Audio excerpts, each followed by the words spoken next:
Hey everyone, Brandon here. Swapping Pokemon types or giving them regional forms is definitely one of my favorite things to do on this channel. So here is a marathon of a bunch of videos where we do exactly that. Enjoy! Goomy! This little slime dragon is the cutest Pokemon in existence. And that's a fact. Totally not just my opinion. Totally. So why don't we spread the Goomy love by making a Goomy of every type?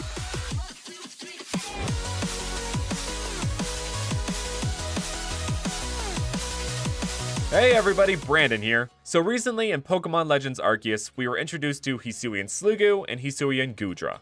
I, along with others, became curious as to what a Hisuian Goomy might look like. Some, like the incredible artist Goompy, imagined a bunch of different typings for Goomy, though I don't know why you would possibly have an inclination to do such a thing. But after seeing those amazing variants, it had me feeling inspired to make this video and make a bunch of Goomies of my own.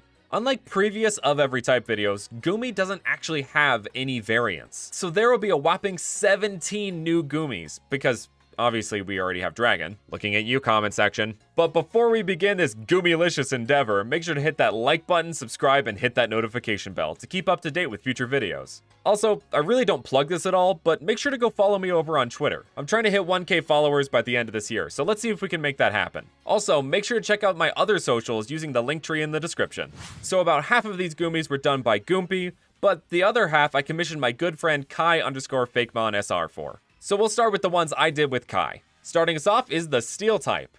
This of course is going to be Hisuian Goomy.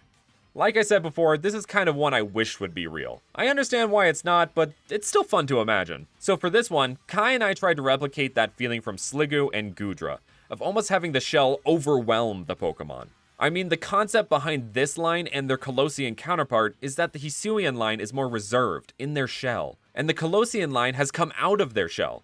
You can see this in how it becomes more friendly looking and less depressed. Another little design detail is we made the cheeks of Goomy a little more desaturated, more of a greenish gray to match the eyes and dots of Sliggoo, which are also more of a desaturated green. This little detail also matches how the color and vibrancy of the Colossian Goomy line has become more subdued with the Hisuian line. This is another Hisuian variant that's an example of, what did you do to my boy? Next up, here is a rock type Goomy. This Goomy is based on the Dorona albilinita sea slug. Probably butchered that Latin, but get used to it. We're going to talk about a lot of snails and slugs in this video that don't have common names. The Dorona is a particularly impressive looking sea slug, and definitely caught my eye when researching slugs for these variants. Its serrata, these little spiky parts on its back, reminded me heavily of crystalline structures found in caves, specifically that of quartz and amethyst. So this Goomy is modeled after quartz and amethyst geodes. The combination of Goomy plus Dorona plus Geodes just fits the rock type perfectly. This Goomy is more stern and stubborn. They won't be bothered to move unless they're in danger. This is to reflect the hardened and immovable nature of crystals. These Goomy are often mistaken for actual crystals because they sit so still, which leads to them becoming even more stern and stubborn. Speaking of Angie boys, here is a fighting type Goomy.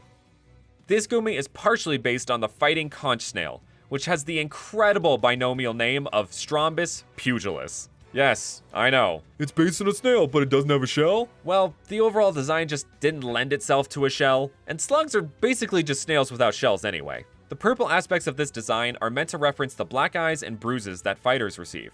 You know, when they're fighting. It also has a little anger mark that it shares with PragMagik. This Goomy uses its antenna? Eyes? What are those things? Anyway, it uses these things to punch. So, yes, all punch moves are available to learn, and it actually makes sense, unlike freaking Wooper. While we're on the topic of ground types, here's this ground type Goomy.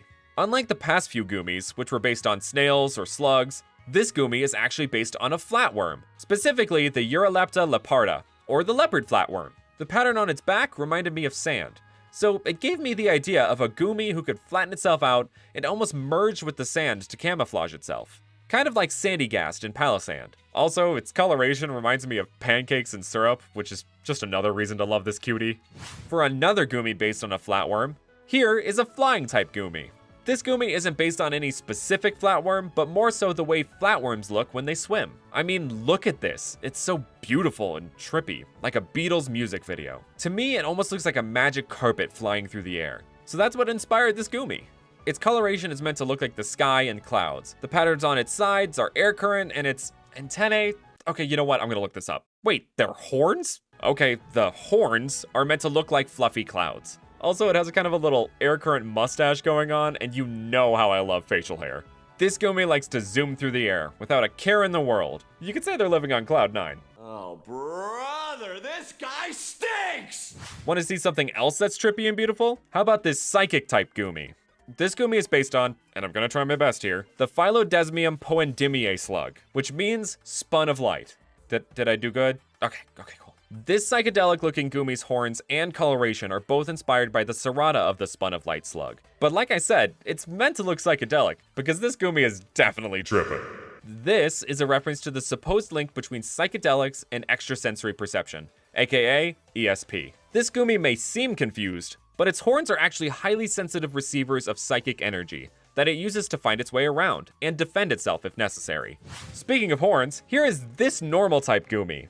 This Gumi is partially inspired by the Triton's trumpet snail, except for its shell is literally a trumpet. Well, not quite a trumpet, but it's kind of a mix of a bunch of different brass instruments. But now its horns are horns. Should be easy to remember that now. This Gumi uses its shell to make incredibly loud noises, rivaling that of a loudred. The louder the Gumi, the stronger it is. For the dark type, here is this Gumi. It is based on assassin snails and actual assassins. Its horns are of course supposed to look like demonic horns to give off that evil vibe. Pokemon breeders and farmers will use this form of Gumi if they have unwanted pests sneaking into their farm. Let's just say they get the job done.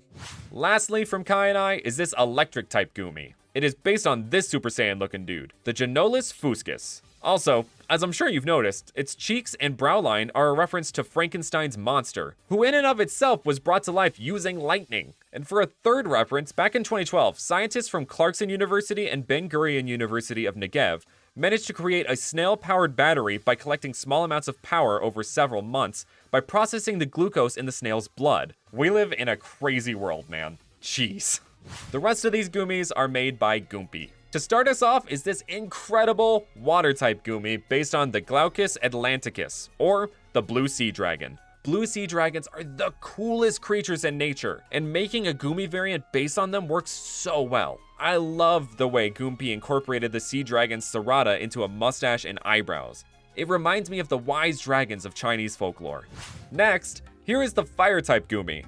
This one is based on the scaly foot snail, whose natural habitat is hanging around hydrothermal vents, heated by underlying magma, which can reach up to 750 degrees Fahrenheit. That is one hot snail. Don't take that out of context. To complete the starter type trio, here is this grass type Gumi. It is of course based on banana slugs and actual bananas. The banana slug combo is definitely a concept I've wanted to see Game Freak explore. And this is a great example as to why. This concept fits so well onto Gumi. Next up is this bug type Gumi. And its inspiration is a little gross, so consider this your warning. Okay, good? Alright, this Gumi is inspired by the green-banded broadsack, a parasite that hangs out in the snail's eye stalks. Yes, now my eyes hurt too. Speaking of creepy things, how about a ghost type Gumi? While being a ghost, its inspiration is actually not creepy like the last one. This Gumi is inspired by sea angels. Isn't that nice? Aren't they just so beautiful? These last few aren't actually based on snails, slugs, or even flatworms. For the poison type, we have this Gumi. It is based on tar pits and the fossils found within them. I love how Goompy made it look like a caveman with that heavy brow line. Maybe we could see this in a prehistoric Pokemon region. Next, here is the fairy type Gumi. This one's based on bubblegum. I love the little personality it has, trying to pull itself off the ground. I imagine this is a frequent occurrence for this poor Gumi. Its horns being bubbles is so cute and reminds me of space buns, which just makes me love this design more. Last but not least is this ice type Gumi. It is based on a dropped ice cream cone, which is adorable and hilarious. The shell being the cone is ingenious. I also love the personality shift on this one. It being more sleepy looking is clearly a reference to how when your body temperature drops, you become drowsy, like in cases of hypothermia. But that's a Gumi of every type. Let me know which one was your favorite. Also, don't forget to hit that like button, subscribe, and hit that notification bell. Also, go follow me on all my socials. Follow the link tree in the description. With that, I will see you guys next time. What if regional forms got their own mega evolutions? Let's find out.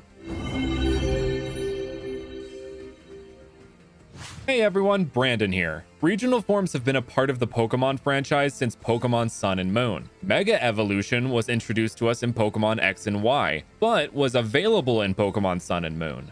So what if in Gen 7, Game Freak had decided to mix these two gimmicks together? I mean, in Gen 8, we got regional evolutions, so what about regional mega evolutions? A Pokemon I felt could really use a mega evolution is Alolan Sandslash. With the base stat total of just 450 and 2 quad weaknesses, this Pokemon was definitely in need of a facelift. Alolan Sandslash is actually a really cool design that just suffers from its battle prowess, or lack thereof. So with Alolan Sandslashite, it becomes Mega Alolan Sandslash, a pure ice type.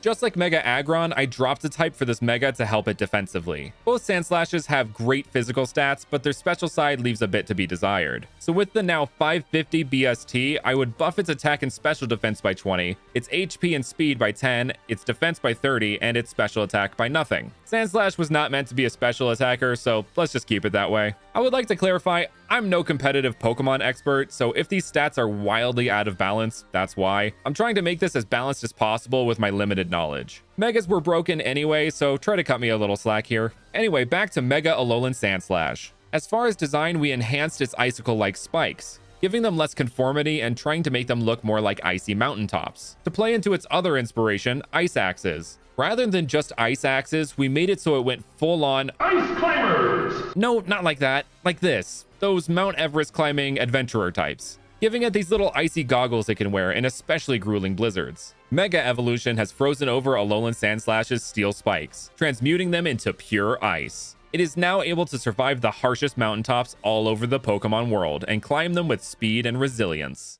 Another Alolan form I thought could use some love is Alolan Persian. This thing got clowned on so hard when it first came out, but its lore and design are actually pretty interesting. Its big head is actually seen as a sign of status and wealth. It has beautiful, luxurious fur, and like most cats, sees itself as above others. It also has a fairly low BST, but has no quad weaknesses due to its pure dark typing. So with Alolan Persianite, it becomes Mega Alolan Persian, a pure dark type. A part of me wanted to give it the fairy typing based on design alone, but that really wouldn't contribute anything to it battle-wise, as the only fairy type moves it can learn are Play Rough by Level Up and Charm by Egg Move, and it would give it a few more weaknesses. With a now 540 BST, I would boost its special attack and speed by 35, then boost the rest of the stats by 5 or 10. With the Nasty Plot strat, this thing could be a real monster. Design-wise, we played up the above others, status, and wealth aspects of its lore by making it into royalty, but the devious kind that sees us common folk as nothing but disgusting peasants. I wanted to make its velvety fur even longer since it's held in such high regard, which not only acts as a royal cape or cloak, but is a reference to Alolan Persian's inspiration, the British short-hair cat, in which I shifted the inspiration to the British long-hair cat.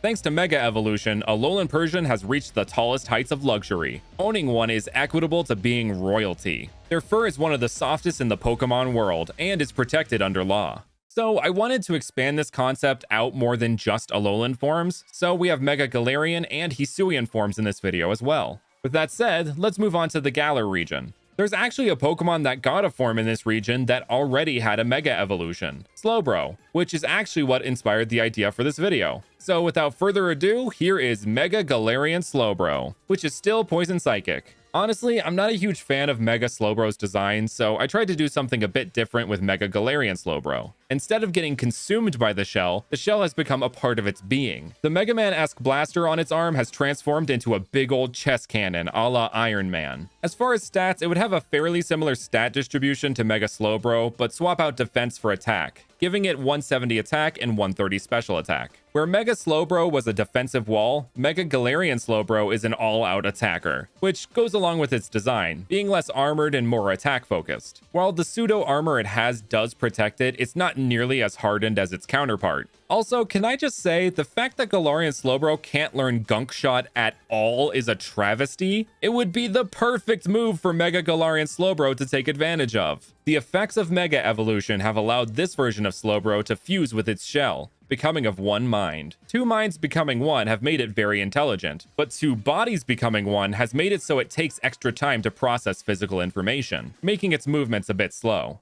Like I said earlier, the concept of regional forms was expanded upon in Galar with regional evolution. So I wanted to give a regional evolution its own Mega. And one Pokemon I think would fit this concept really well is Sirfetch'd. It has knightly elements to it that could be expanded upon, and is just a cool Pokemon in general. So with the Sirfetch'ite, it becomes Mega Sirfetch'd, a fighting grass type. Now that its leek has been more prominently incorporated into its design, I felt the grass type was fitting. And honestly, it helps balance out this absolute beast with the BST of a legendary Pokemon. It does learn a few grass type moves like Leaf Blade, Solar Blade, and Grassy Glide that it could take advantage of with this form. It also gives it 3 new weaknesses and adds a quad weakness, but it also adds 3 resistances, which I think is pretty balanced. The 100 points added to its BST would be split pretty evenly among its stats as to not make it too insanely broken. As far as design, we just went fully into its Lancelot inspiration and made it this wildly handsome, super chivalrous, immaculately dressed duck, giving it the super gaudy, feathery armor of some depictions of Lancelot. Most of the time, Lancelot is depicted as some kind of thirst trap or womanizer, so we definitely tried to play into that. I mean, Sirfetch'd already kind of leaned into this idea in its design with its more charming looking eyes and confident appearance, so we just enhanced that. I did consider making it a fighting fairy type because of Lancelot's association with the fairy world and overall flair, but the design leans too much into the grass type, and it being fighting fairy would have made this Pokemon even more broken than it already is. With the help of Mega Evolution, Sirfetch'd has reached its true knightly potential. It will serve its trainer with honor and respect, and will fight to the death for them if necessary. Now for Hisui. There is actually yet another Pokemon that received a new form in this region that already had a Mega in its line as well, Scyther. We have Mega Scizor, so I figured why not Mega Kleavor? So with the Kleavorite, it becomes Mega Kleavor, keeping its Bug Rock typing. So when Scizor Mega evolves, to me, it looks like a knight, with the headpiece and generally more armored appearance. So I thought a fun flip on that is if Kleavor when Mega evolving became a Viking or Berserker. Kind of the opposite of the more chivalrous knights like we just explained with Mega Sirfetch'd. With its rock typing and general design, it already gave off a less refined, more rough and tumble vibe than Scizor, which I thought played perfectly into a Viking theme. You can see a rock cape and the iconic horned Viking helmet in its design. That also alludes to Scyther's once rival, Pinsir, before Heracross came on the scene. Its axes have become a bit smaller, but more sharp and refined, a reverse of Mega Scizor, whose claws become bigger and more monstrous looking. The stat distribution would be pretty similar to Mega Scizor, except its speed would be better. Mega Kleavor is as precise as it is savage, felling entire forests with little care, all to expand its domain and grow more powerful. When Gen 6 came around, I, like many, really wanted to see all the starters get Mega Evolutions, especially Gen 2, which I feel like gets the short end of the stick a lot in comparison to Gen 1. So yes, with the Hisuian Typhlosion, we get Mega Hisuian Typhlosion. For this design, we expanded upon its basis of the Ainu goddess Kamui-Huchi. She is a goddess of the hearth, and is believed to be the gateway between the world of humans and the gods. We gave the design longer hair to try to emulate Kamui-Huchi's long hair, and expanded the flames on its back and down to the ground to emulate a hearth. Its special attack and speed would be majorly boosted, with the rest of the stats receiving a minor boost. Upon receiving the energy from Mega Evolution, this Typhlosion can harness the energy of the lost souls it purifies with its flames, now able to create a brighter and more searing fire. And those are regional Megas. So thank you guys so much for watching, and I will see you guys next time. This adorable little meme icon recently got a poison type regional variant. So let's see what a Wooper of every type might look like.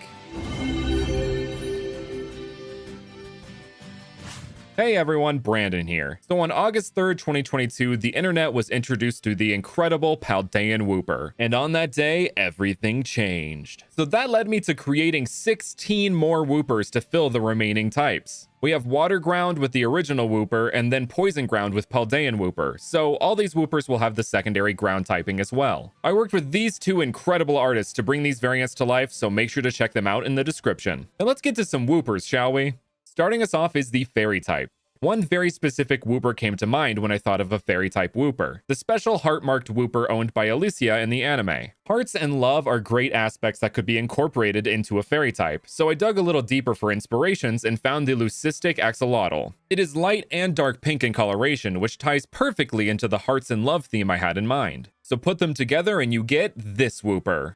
Like Paldean Wooper, I tried to make it so the same 4 things changed on each of these variants. The color, its mouth shape, the pattern on its chest/stomach, and Wooper's gills. Yes, those things on the side of the heads of axolotls and larval salamanders are actually external gills, which are what the little protrusions on Wooper's head are meant to emulate. Anyway, the gills and pattern on the chest have been changed to love hearts, not biological hearts, because that would be really terrifying. I imagine the heart Wooper Alicia owned was an ancestor to this Wooper and was essentially the first to develop the heart gene. This Wooper developed the fairy typing through domestication. Domesticated Wooper with the heart gene became a highly desirable commodity. So more Wooper were bred to have it, which eventually led to other parts of its biology changing, such as its gills and type. If the colors of the hearts on this Wooper's head and chest are brighter, it means it's very happy and feels loved. But if not, the hearts will begin to turn dark purple and can even break. Next up, we have the fighting type. This one was a bit tough, because how do you make a fighting type that has no arms? Literally every fighting type has arms of some kind. I mean, Wooper having no arms didn't stop Game Freak from letting it learn Ice Punch, so I wasn't gonna let this stop me. But then I came across this fantastic artwork by Utagawa Kuniyoshi called Samurai Fighting Giant Salamander. This ukiyo-e style painting inspired me and made me think, why not just mix them? Which led to the creation of this Wooper. The gills of this Wooper are meant to emulate a samurai's helmet, specifically the fukugaeshi and the shikoro, which protect the face and the head of the samurai. The pattern on its chest is meant to replicate the cuirass or do of a samurai armor, which typically have some sort of lined pattern on the chest. This Wooper has a strong sense of justice and courage. It will defend itself and others without wavering. It always acts with honor, honesty, and politeness to every Pokemon it meets. Trainers who use this Pokemon are said to be as powerful as they are loyal. Next is the normal type, so here we have this Wooper. Does it look familiar? It should. This Wooper is an ancient ancestor to both Wooper and Chansey. My buddy Alex suggested this and I loved the idea, so I rolled with it. Chansey's ears or gills have always seemed like an odd feature for it to have, especially when compared to Happiny and Blissey, so this variant gives an explanation. Obviously, the gills are meant to reflect Chansey's gills, but also the pattern on its stomach emulates the Chansey line's egg pouches. This Pokemon was lost to the ages long ago, but its ancestors Wooper and Chansey still live on, carrying on its legacy. It is said that if you rub the pattern on its stomach, good luck and happiness will be brought to you. Now for the ghost type. As always, this one's going to get a bit spooky. Actually, though, this one is based on some things that are a bit creepy. Axolotls are frequently experimented on due to their incredible regenerative abilities. They can regenerate limbs, bones, or even portions of their brain. So here is our ghost type Wooper. Its gills are now a ghostly miasma, which are a reference to the axolotl's limbs being experimentally removed, but also phantom limbs. The feeling that some amputees can have where they get the sensation that their missing limb is still there. The pattern on its chest, like Paldean Wooper, is meant to emulate a rib cage, but unlike Paldean Wooper, it is more so meant to look like the ribs of a decaying zombie. This Wooper is the result of experimentation by Pokemon scientists, who are looking to discover the secrets of infinity energy. It is seen skulking around abandoned laboratories, trying to exact revenge on the scientists who made it this way. Moving on, we have the psychic type. When looking at salamanders and axolotls for this video, I managed to come across the lavender axolotl, which just felt perfect for a psychic type. I also wanted to incorporate some aspects of divination and fortune telling, so here is this Wooper. Rather than a pattern on its stomach, it has gained a third all-seeing eye, which in many religions and popular media gives one clairvoyance, precognition, or enlightenment. Its feathery gills covering its eyes refers to the claim that individuals who have lost one of their senses, such as blindness or deafness, have their other senses heightened. Also, the idea of not using your eyes to see, but opening your third eye to see the truth. It is also a reference to headscarves worn by the Romani or Roma people, who are known to practice divination and fortune telling. This Pokemon only sees using its third eye, which it uses to see all around it and feel Pokemon's auras. It is not known if it even has eyes underneath its gills, or if it just covers them out of instinct. Now for the dark type. For this, I wanted to go in less of an evil direction, because how could this adorable face be evil? So instead, I opted to go in more of an Umbreon direction and reference the moon and nighttime. Right after deciding that, I found out about the speckled black salamander. The pattern on its skin reminded me of a night sky and stars, so it matched up perfectly. So with all that in mind, here is our dark type Wooper. Its gills are crescent moons, and the pattern on its stomach and tail are stars. This Wooper has adapted to only coming out at night. Its moon-shaped gills can glow in the dark, drawing in bug-type Pokemon for it to eat. Speaking of eating bug-type Pokemon, let's talk about this bug-type Wooper. This one is pretty simple. It's kind of a you are what you eat kind of thing, where this Wooper ate so many bug-type Pokemon that it became one itself over time. And I mean, if a Alolan Raichu can eat so many fluffy pancakes that it gains the Psychic typing, this Wooper can do the same thing with bugs. Its design is mostly inspired by the mole cricket, but also its mouth is like Trapinch, a ground type based on a ground-dwelling bug. The gills are meant to look like antennae, and the little nubs on the chest and stomach are meant to reflect the pattern on the back of the mole cricket's abdomen. This Wooper likes to pester other Pokemon by burrowing underground so it can't be found, and then proceeds to make very loud noises. It gets great joy from feeling the vibrations of other Pokemon trying to look for it to no avail. For the rock type, we have this Wooper. Okay, I'm kind of proud of the pun here. This one is based on the marbled salamander, but it's literally a marble salamander. Its gills refer to the curly hair used in many marble sculptures, such as David or Venus de Milo, which I found especially funny given Venus de Milo doesn't have arms, and neither does Wooper. The capital I-shaped pattern on its stomach is based on Ionic columns found in Greek architecture, in which these kind of marble statues can be seen resting upon. And many Greek gods and heroes are the basis of these statues, which tie in with the Ionic columns' Greek origins. This Pokemon likes to pose dynamically to intimidate other Pokemon from attacking it. It is fairly fragile, so this is its best form of defense. Next up is the flying type. So here is this Wooper. As you can no doubt tell, this one is a bit out there, but let me explain. This Wooper is based on the wandering salamander. These little daredevils like to sometimes skydive from redwood trees in Northern California. You know, some of the tallest trees on the planet. They can stretch their feet and tail to help them glide to the ground safely. This was such a wild phenomenon, I had to feature it. So that brings us to this Wooper. These parachute-like gills can actually be stored in the little white pouches on the side of Wooper's face, like an airbag. This artwork is just illustrating what they look like in action. The symbol on its stomach should be pretty recognizable, as it's the symbol found on landing pads, usually for helicopters, which people can skydive from if they're real thrill seekers. This Pokemon likes to climb up high into mountains or buildings, and then jumps from them so it can use its gills to glide high in the sky. Now for the electric type. Here it is. Since this Wooper is an electric ground type, I thought, hey, why not reference electrical grounds? So the symbol on its chest is the icon for electrical grounds. The gills not only look like lightning bolts, but also reference the wires used to connect to an electrical ground. This Pokemon does something that no human should do, and uses its little fangs to bite into electrical wiring. Due to its typing, it can not only withstand the shock, but uses it to fuel itself. Like a little supercharged snack. If it gets caught snacking, it will bury itself in the ground to hide. While we're on the topic of the ground, let's talk about the pure ground type. I had a couple inspirations for this one, but primarily the Hellbender Salamander. This big guy is really good at camouflaging with the riverbed. Weirdly, that made me think of that one scene in Rambo 2 where he covers himself in mud to camouflage himself. So I kind of combined those ideas into this Wooper. I really wanted to avoid coming off as similar to Paldean Wooper since it's so brown and ground type looking already, so I used the more riverbed color of the Hellbender and covered it in a muddy camouflage-like pattern. The gills are just meant to look muddy as well, but they also kind of look like Sylvester Stallone's wavy hair covered in mud. Kinda.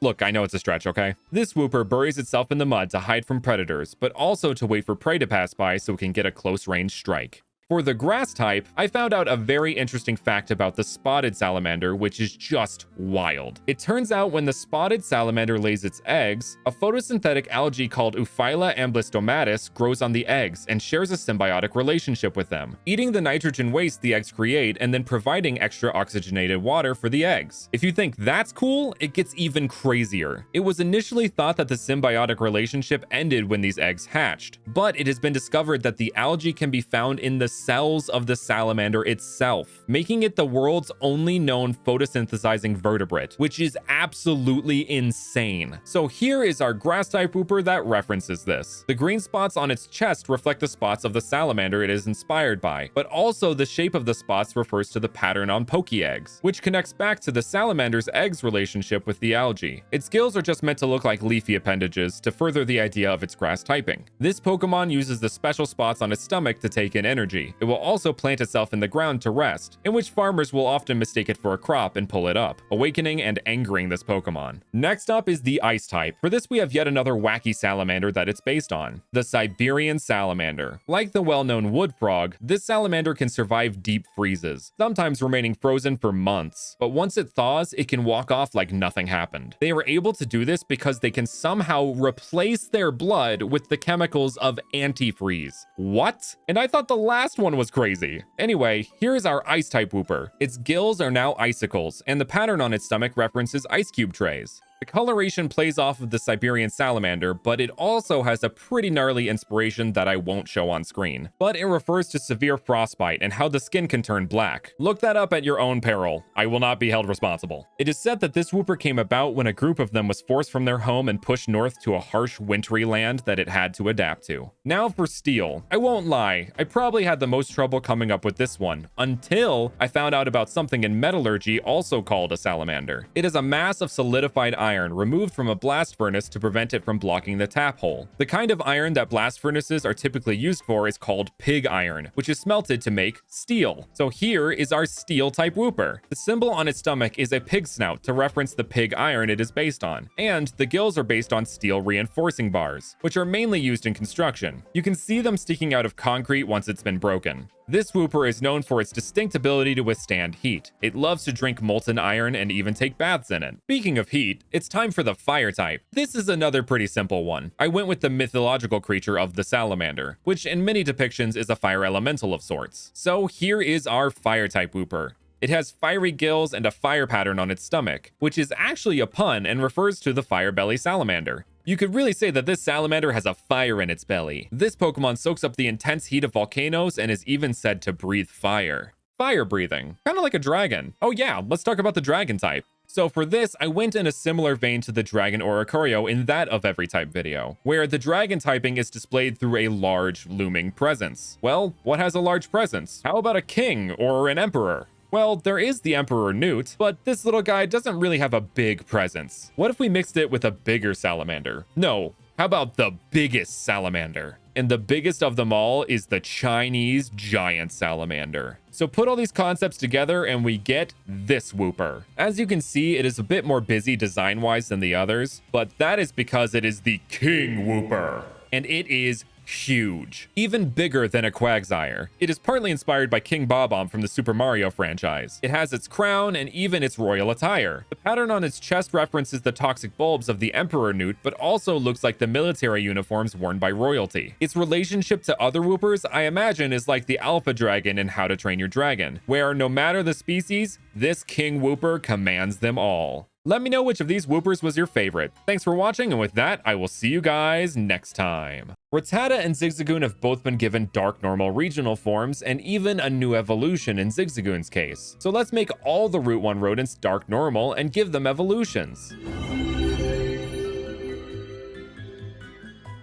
Hey everyone, Brandon here. So Dark Normal forms of the Route 1 rodents have become kind of a trend since Gen 7, and with Pokemon Scarlet and Violet coming out this month, that trend could be broken. So I figured, why not posit what the rest of the rodents would look like as Dark Normal types and give them evolutions like Obstagoon. Just to clarify, I know the Route 1 rodents aren't all rodents, like Bunnelby or Yungoos, but they all fill that role, and that is their nickname in the community, so don't come at me with the, but there isn't a Route 1 rodent in each generation, because there is. Anyway, let's get started with Rattata and Raticate. Although they started the Dark Normal trend, they were not given a new evolution like the Zigzagoon line, so I wanted to go back and fix that. So when leveled up to level 35 while holding a King's Rock at night, Alolan Raticate becomes Rattan King, which I made with Fungu's Fakemon. Alolan Raticate's dex entry states that it forms groups of Rattata that it assumes command of, that each has their own territory, and that there are disputes over food. You know what that sounds like to me? A king and their kingdom, with the disputes over food mirroring the disputes over land. So the natural step up was to make the title official and give the Rat King his rat crown thanks to the King's Rock. Not only that, but this design is a reference to the ever disgusting Rat Kings, which is when a bunch of rats all get their tails intertwined or stuck together with some kind of substance. Rattan King has little Rattata tails in its kingly cloak that reference this. The darker background of the Rat Kings mixed so well with what was already there with the Dark Normal typing, dex entries, and general concept. Rattan King's name is a mixture of rat, rotten,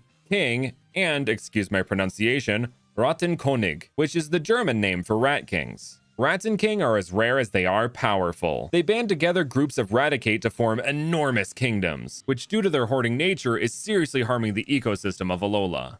For the Route 1 rodents of Gen 2, we have Sentret and Furret. So let's see their dark forms that I made with Kai Fakemon SR. These two are based around the Nilgiri marten, which hails from southern India. As you can see, they now have little masks. This is because they are also based on sidekicks and anti-heroes. Characters that do heroic things, but don't play by the rules that heroes do, and will do almost anything to get the job done. Characters like Peacemaker, Deadpool, and Red Hood are great examples of this. The dark normal typing matches the idea of the normal hero with the darker method of saving people. Sentret act as a lookout and sidekick for Furret, while Furret is off saving fellow Pokemon, using sneaky and more conniving tactics that some may find unsavory. At level 35, Furret evolves into Sorit, a dark flying type.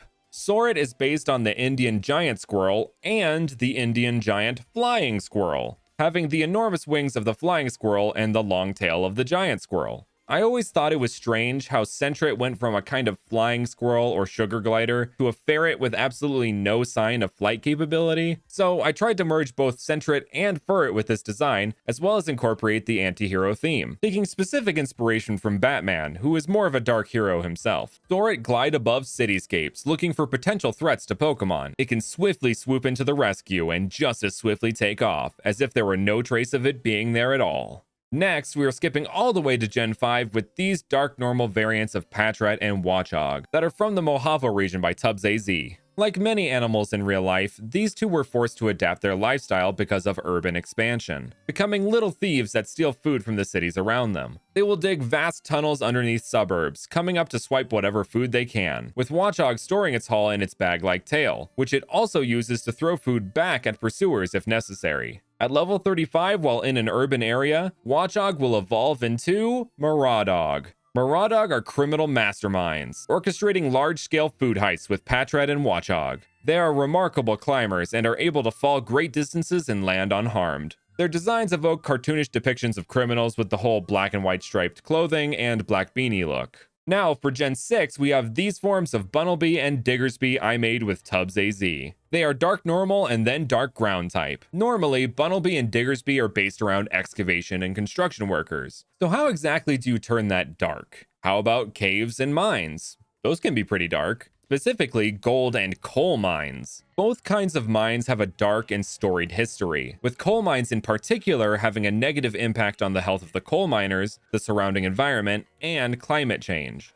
So rather than the mud-caked appearance that Bunnelby and Diggersby usually have, these forms have a more soot-caked appearance like the coal miners do in those old-timey photos. Diggersby leans into the whole gold mining side of things with a gold tooth, big bushy beard, and freshly discovered gold nugget. The Bunnelby and Diggersby became this way because in whatever region they hailed from, they were used to excavate a new fuel source that was discovered a couple hundred years ago. They eventually adapted to living in the mines, though when the new fuel source was deemed too dangerous to continue using, they were abandoned by the miners who used them, as their fur coats still contained many of the harmful properties of the fuel source. Recently, a Pokemon ecology group has discovered a way to help these Pokemon rid themselves of their fur's dangerous properties, so they can be safely caught by trainers or kept as pets. At level 35, while in a cave, Diggersby evolves into Minersby. Its ears are now full-on excavation equipment. I took inspiration from the arms of Frankie from One Piece with this one, which I was very happy to do. Minersby is a gruff and tough old mining bunny who's been doing this since before you were born, sonny, so show some respect. The sort of overalls that Diggersby had have become big, floofy overalls. Its beard is bigger, which, as a beard lover myself, made me additionally happy. Its size, shape, and arm hair remind me of Roxanne's dad from the Goofy movie. The kind of girl next door's dad who you don't want to mess with. Minersby can tunnel at breakneck speeds and lift 100 times its own weight with its ears. Miners who would own a Minersby were usually those in charge, or those who worked extremely hard together with their Diggersby. Next up is Gen 7. For this, we have Lewekin Yungoos and Gumshoos from Mycomon regions and made by Artist Astray. While Alolan Yungoos and Gumshoos are the enemy of Alolan Rattata and Raticate, Lewekin Yungoos and Gumshoos actually operate in a similar way to their once enemies, with Lewekin Yungoos becoming a little criminal, tricking trainers into stealing their personal items and food. Gumshoos, which is originally based on detectives, is now based on the opposite, crime bosses, leading gangs of Yungoos who steal valuables from neighboring towns. At level 35, while at night, Lewekin Gumshoos evolves into Alcapoos. These are the head head honchos, the big kahunas, the boss, the kingpins, if you will. In fact, Alcabuz's design takes heavy inspiration from the Marvel villain Kingpin. Its name comes from the famous crime boss Al Capone, who was also a whiter man like Kingpin. Alcapuz, despite being very powerful and earning its position at the top of the evolutionary line, has its pre-evolutions handle the grunt work. It does not get along with other Alcapuz and will have mob-like wars fought for dominance. Moving on to Gen 8, we have these forms of Squavit and Greedent that I made with Tubbs AZ. Galarian Squavit and Greedent both love berries. Squavit is always eating them, and Greedent stores them in their tails. So for these variants, we expanded upon that and the greed part of Greedent's name. They eat more berries than is required to sustain themselves and don't even bother to store the berries in their cheeks anymore. They just consume any berry in sight, which leaves no food for other Pokemon, forcing them to move elsewhere. This refers to Squavit's original inspiration of the Eastern Gray Squirrel, which is actually an invasive species in Europe and actually has displaced some of the native wildlife. The Eastern Gray Squirrel is native to America though, so I thought it would be fun if this form was from an America-based region like Unova and was an invasive species there, kind of flipping the inspiration on its head. As I said, these variants expand upon the greed part of Greedent's name. Greed is one of the 7 deadly sins, so I shifted the inspiration over to another deadly sin, gluttony, which is essentially just greed over food. This all culminates when Greedent hits level 35 and evolves into Gluttongus. This thick squirrel is inspired by those caricatures of Roman emperors who have the grapes being fed to them. Just a big boy who likes to eat berries. And yes, the name comes from glutton and chungus, but also humongous. Like Snorlax, they very rarely move around, so they bully other Pokemon to bring berries to them. If they refuse, Gluttongus will force them to fight other Pokemon under its command. By now, you're probably asking yourself, or vigorously typing a comment, what about Bidoof? Well, you know I had to save the best for last. So here are the dark normal forms of Bidoof and Bibarel I made with Tubbs AZ. They are based on Japanese delinquents, also known as Yankee. The little floofs on their head have been turned into pompadours, and the mask-like parts of their faces have been turned into rad sunglasses. These Bidoof and Bibarel are known to be much rowdier than their Sinnohan counterparts. They will often get into fights with other Pokemon, and even trainers that insult their luxurious head fur. At level 35 while at night, Bibarel evolves into Babancho. I won't even lie, this is probably my favorite thing to come out of this video. Babancho's name comes from the word Bancho, which is the leader of a group of Yankee. A famous example of a Bancho is Jotaro Kujo from JoJo's Bizarre Adventure. It's just so perfect! The name Babancho just came to me after seeing the sketch of this Pokemon, and I have been in love ever since. Babancho carries around a giant wooden bat that it carves itself, because it's a beaver, and its tail pattern now looks like an angry face. Babancho are often having to come and clean up the messes of the Bidoof and Bibarel in their gangs. They can end any fight with a powerful strike from their bat or an equally powerful slap from their tail. And that's all of them, so thank you guys so much for watching, and with that, I will see you guys next time. With the introduction of Wiglet in Pokemon Scarlet and Violet, we technically have 2 differently typed Diglett forms in the franchise. So let's see what a Diglett and Dugtrio of every type might look like. Hey everyone, Brandon here. With all these Diglett and Diglett adjacent Pokemon coming out in recent generations, it got me thinking about a bunch of potential Diglett forms or even convergent Pokemon like Wiglet. But this was on my mind even before we were introduced to Wiglet, after I saw this supposed leak of a water-ground Diglett form based around geysers, and I'm sure you saw it circulating around as well. As it turns out, this leak and a few others were made by the talented PokeTour, so I partnered with them to make a bunch of new Diglett and Dugtrio forms. So starting us off is the fighting type. Diglett and Dugtrio are both based on the classic Whack-A-Mole arcade game. Their dex entries say they're a very great resource on farms because when they dig through the fields, the soil is perfectly tilled. But what if in another region, Diglett and Dugtrio were pests that just ate the crops on the farms and needed to be whacked to scare them off? Well, in comes these fighting type forms of Diglett and Dugtrio.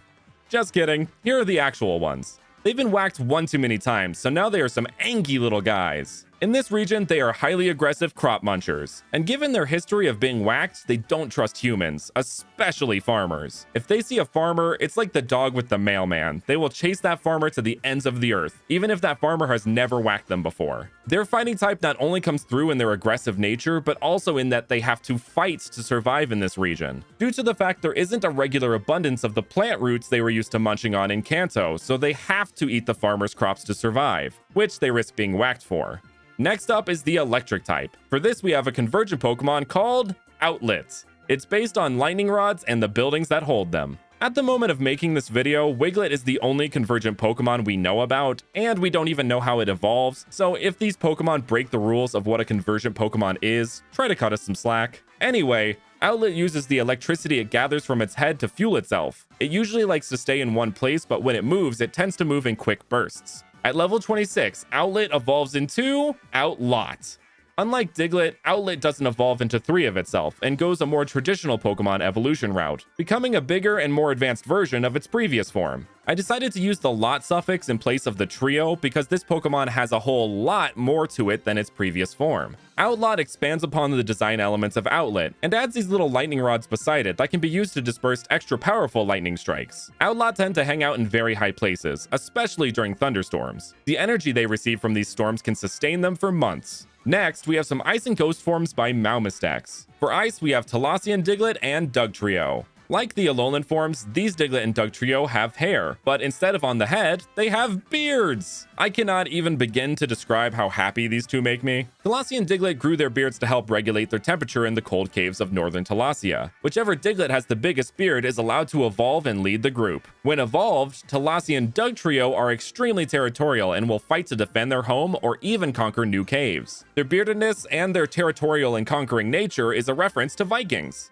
For Ghost, we have some more convergent Pokemon with Spooklet and Spooktrio. They're based on sheet ghosts. For this design, Maumus played into the fact that many people thought Diglett's nose was a mouth with one little tooth. So the noses are meant to look more like open, shrieking mouths, like the Scream by Edvard Munch. If you've made it this far into the video, make sure to hit that like button, subscribe, and hit that notification bell to keep up to date with future videos just like this one. Back to Poketorinized designs. Next, we have the Fairy type. For this, we took inspiration from the Star-Nosed Mole, who is kind of a freaky looking little guy. So here is a freaky looking little Fairy type Diglett that we made to match. Its nose is above its eyes and shaped like a hand. I promise this will make sense shortly.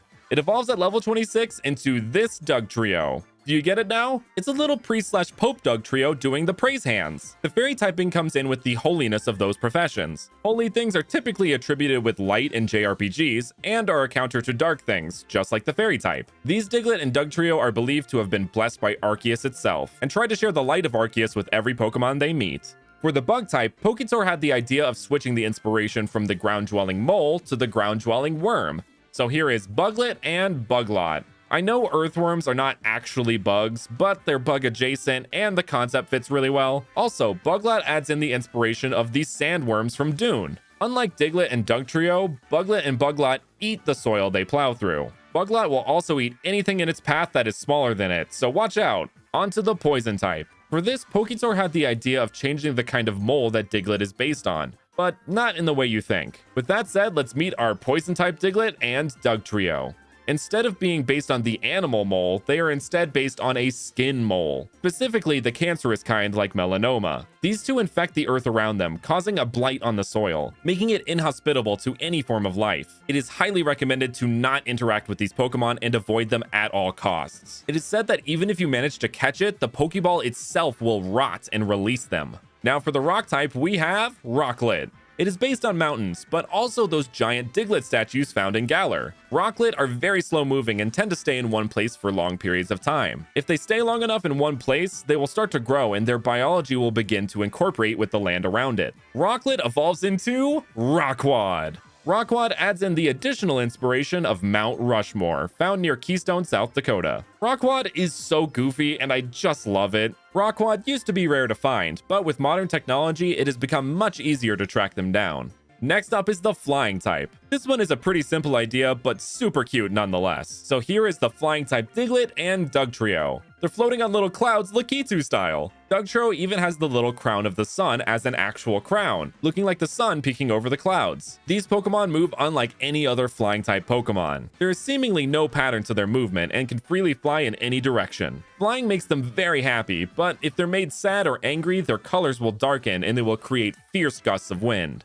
For the normal type, Poketor and I agreed that there is nothing more normal than an actual mole. So here is normal Diglett and Duglot. Oh my god, it has appendages! The natural order is falling apart! In all seriousness though, Duglot is made to look more like real moles. But both Diglett and its coloration are taken from the golden mole, which actually isn't a true mole. They're the result of a real-life convergent evolution. It's a fun little twist on this video idea where the regional variant in evolution is actually based on the real-life convergent animal instead of vice versa. These two spend most of their time relaxing in deserts. Their bodies and fur are well suited for the heat the day brings and the cool of the night. On to the grass type. What kind of plant life sticks just barely out of the dirt and is round like Diglett?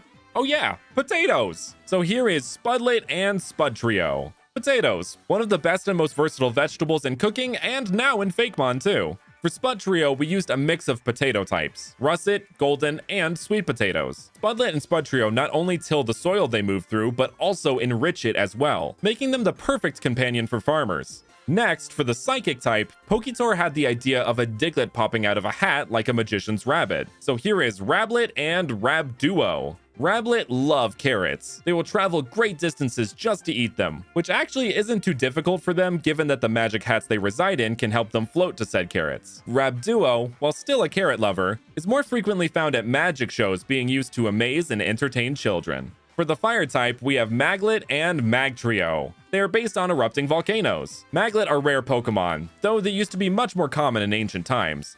When they erupt, the temperature rises, even at distances up to 60 feet away. Magtrio surround themselves in hot magma to deter predators. Ancient cave writing seemingly tells the story of a giant Magtrio erupting, with its ash blocking out the sun and laying waste to the towns below.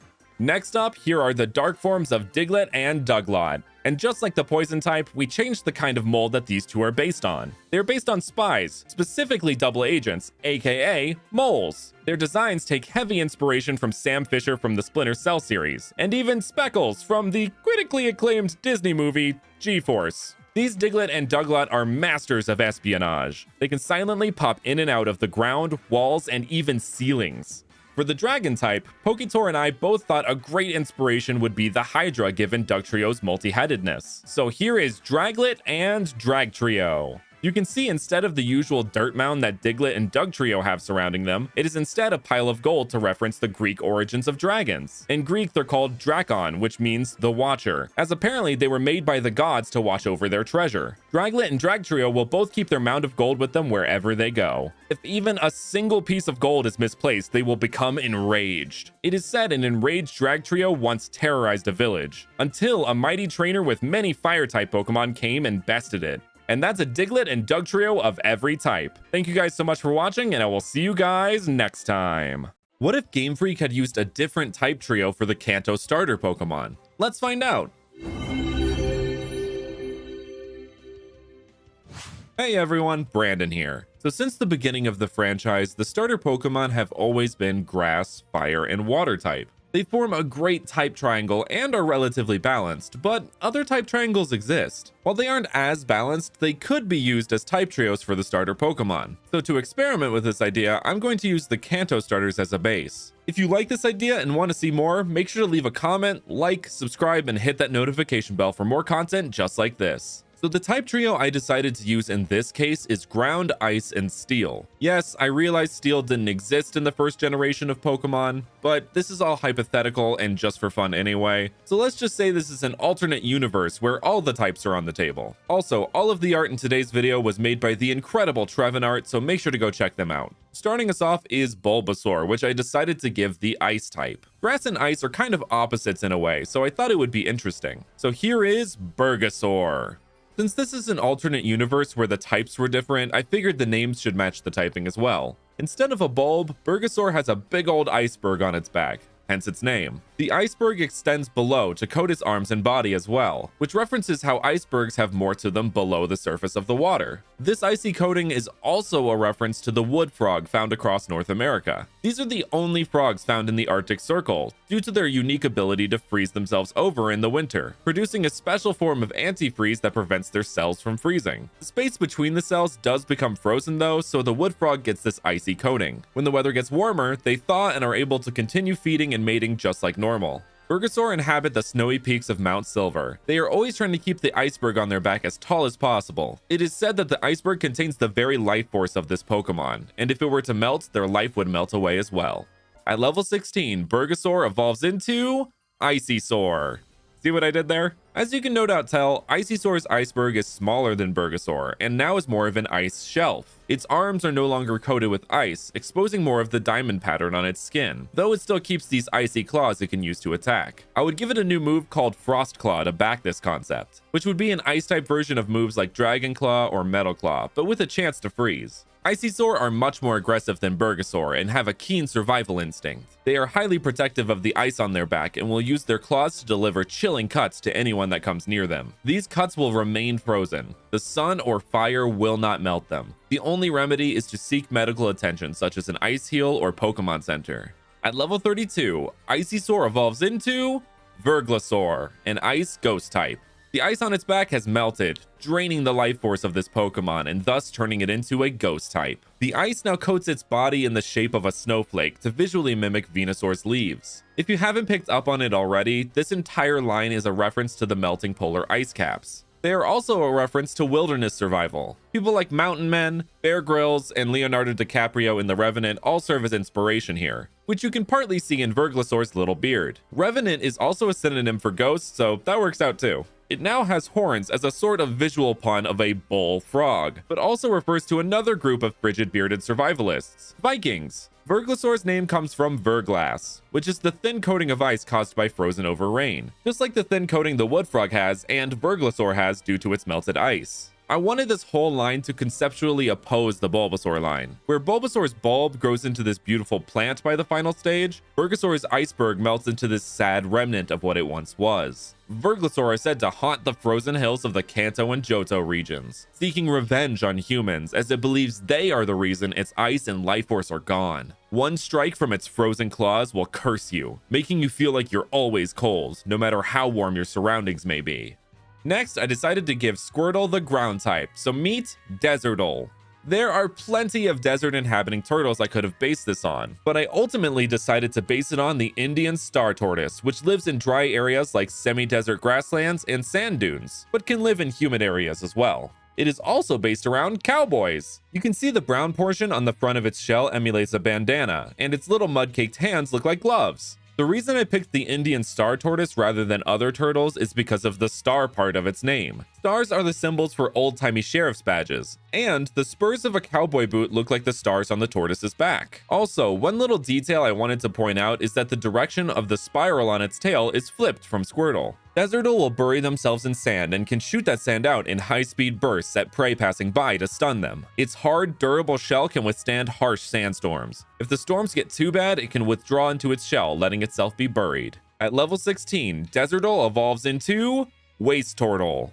Elements of the Indian star tortoise and the cowboy inspiration start to become more factored in with this design. The folds on the front of its shell form a star, and though less noticeable, it has a star on its back. The ears, which is apparently what those wing-like things on Wartortle's head are, become more like extended eyebrows that, when combined with the shape of its head, form a cowboy hat. It keeps the bandana-like marking on its shell, and its tail is shaped like a whip, mixed with a little bit of fringe. Waste Turtle are always trying to prove their toughness. They will challenge Pokemon with a type advantage just to prove this. If the battle isn't going their way, they will whip sand stored in their tail into the eyes of their opponent, in an attempt to blind them and to get a cheap shot in. At level 36, Waste Turtle evolves into Dustoise, a ground dark type. This cowboy has gone rogue, turning into a full-on outlaw. The black and yellow coloration of the Indian star tortoise pairs wonderfully with the dark cowboy aesthetic I wanted for this design. Giving it a dark shell, face, and eyes with that pop of yellow really gives off that evil feeling, kind of like the DC villain Sinestro. Speaking of its dark face, you can see that its face, jaw, and head come together to look like a bandit hiding his face using a cowboy hat and bandana. Its middle toes are longer and slightly curved, so they look like cowboy boots. You can definitely feel the intimidation factor, with Dustoise looking in your direction while pointing its finger and cannon at you, as if it's saying you're next. Dustoise shoots out large, precise, bullet-like clumps of sand from its cannons. One blast can break through solid steel. It rarely needs to use its cannons though, as most Pokemon run from fear based on its sheer presence alone.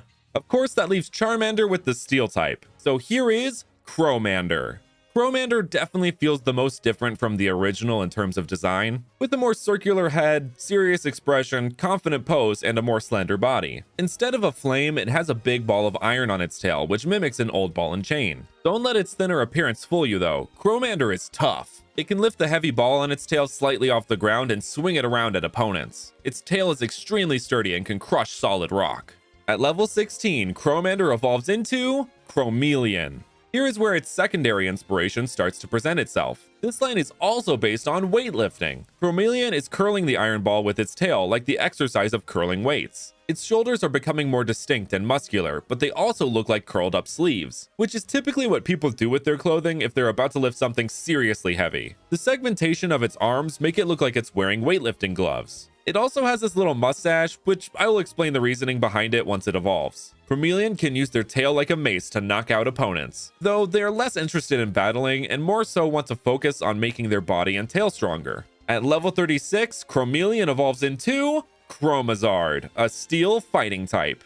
This lizard is juiced. Its body is thicker and more rounded to reflect how many weightlifters and powerlifters are typically less muscly than bodybuilders. I mean, some of the strongest men in the world are thick powerlifters like Mark Henry, Hafthor Bjornsson, and Zydrunas Savickas, just to name a few. Chromazard's mustache and leotard-like body pattern refer to old-timey circus strongmen, but more specifically one particular strongman, Louis Uni, also known as Apollon the Mighty, who was by far the strongest man alive back in the late 1800s and early 1900s. Chromazard's tail has transformed from Chromander and Chromeleon's single iron bar into a big old dumbbell for it to lift. Its chest, while being a leotard, also looks like a big ball of iron. The symbols on its chest are meant to emulate the numbers on old barbells, where these numbers are instead 3 question marks, meaning it is so heavy it is impossible to tell its exact weight. This line's concept kind of acts as an opposite to the Charizard line. Where the Charizard line's tail is a source of weakness, the Chromazard line's tail acts as a source of strength. Chromazard's body is harder than diamond. The only thing that can pierce it is intense heat. It is constantly lifting heavy things to show off how strong it is.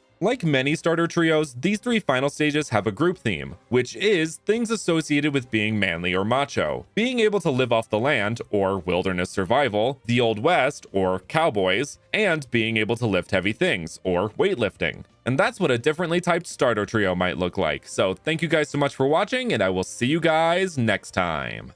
Sinistea and Poltegeist are 2 drink-dwelling ghost Pokemon enclosed in a teacup and teapot. So what would it look like if we changed what kind of drink they were based on to make a Sinistea and Poltegeist of every type? Hey everyone, Brandon here. So a little while back, the artist Eve. Here, aka Ethan, had started making a bunch of different Sinistea and Poltegeist forms, starting with 2 from his collaborative project with PokeTour, the Cadia region. Feeling inspired, I hopped on board this forum's quest and collaborated with Ethan to bring all these different T-boys to life. And if you like what you see, be sure to check out Ethan over on Instagram. They do great work. Anyway, let's just get right into it with the Sinistea that inspired this video. Cadian Sinistea, which is a ghost electric type. It's based on energy drinks in general, with the energy that these drinks give our bodies translating into the energy that electricity gives the technology it powers. It evolves into Energized. It is said that trying to take a sip of one of them can leave you so hyperactive and jittery that you have insomnia for days. These forms came about as the popularity of energy drinks in Cadia began to rise. Let's move on to this flying type Sinistea based on Red Bull. Get it? Because it gives you wings? Pokemon would probably never make a brand connection this direct, but we couldn't resist the pun. And it makes for a fun flying type, with the wings being made of the drink exploding out of the can. When the can is opened all the way, it unleashes the true being inside. Its evolution, Boltergeist. This ghastly-faced winged bull is not only a combination of Poltegeist, Red Bull's name and slogan, but also refers to the Lamassu, Assyrian protector deities that are depicted as human-faced bulls with bird wings. Lamassu aren't the only winged creatures in the Assyrian mythos, though. There are also winged genies, which appear alongside Lamassu in Assyrian sculpture. Poltergeist itself resembles these winged genies, with its can acting as a sort of genie's lamp. Being around both Sinisty and Poltergeist makes you feel floating and light, like you're safe as long as these Pokemon are on your team, which also leaves you feeling energized and ready to take on any challenge ahead of you. Moving on from one kind of caffeinated drink to another, we have this ground-type Sinisty and Poltergeist based on a good old cup of joe, with this of course being based around the pun of ground coffee. These Sinisty are actually found cold, but when it evolves into Poltergeist, it is always steaming, and can use the steam to communicate via hand signs. These variants are very popular in Unova, so much so that the imported population has begun to extend into the wild and into other neighboring regions. Let's keep this coffee train moving into this dark-type Sinisty and Poltergeist. Continuing the pun from the last one, but instead this is a dark roast coffee. Not only is the roast dark, but so is their attitude, being the sort of gloomy emo type. I imagine that they're like the overworked killjoy office worker who drinks the coffee that looks like the brown sludge, like in the cartoons, but in all actuality is the coffee they drink. The classic glass coffee pot of this Poltergeist really sells this idea to me. Mondays, am I right? With their dark typing and general demeanor, these forms are obviously a bit more aggressive than the others, and the angrier they are, the more hot they become. Now let's go from an absolutely bitter form of coffee to an absolutely sweet form with this fairy-type Sinisty. It is based around those hyper-sweet, super colorful, barely qualifies as coffee milkshake type drinks you can get at Starbucks, like the unicorn or tie-dye frappuccinos, which plays very well into the fairy-type's affinity for sweet food Pokemon. It evolves into this. To be honest, I sat with this and for the life of me couldn't come up with a solid name for it. Like, it is just a bit too far removed to be a Poltergeist variant, and I thought Poltergeist as in cappuccino, but I'm not 100% on it. If you have a fitting name idea, let me know down in the comments. With their super sweet demeanor and taste, these forms became very popular in big cities, and have started being exported all over the Pokemon world.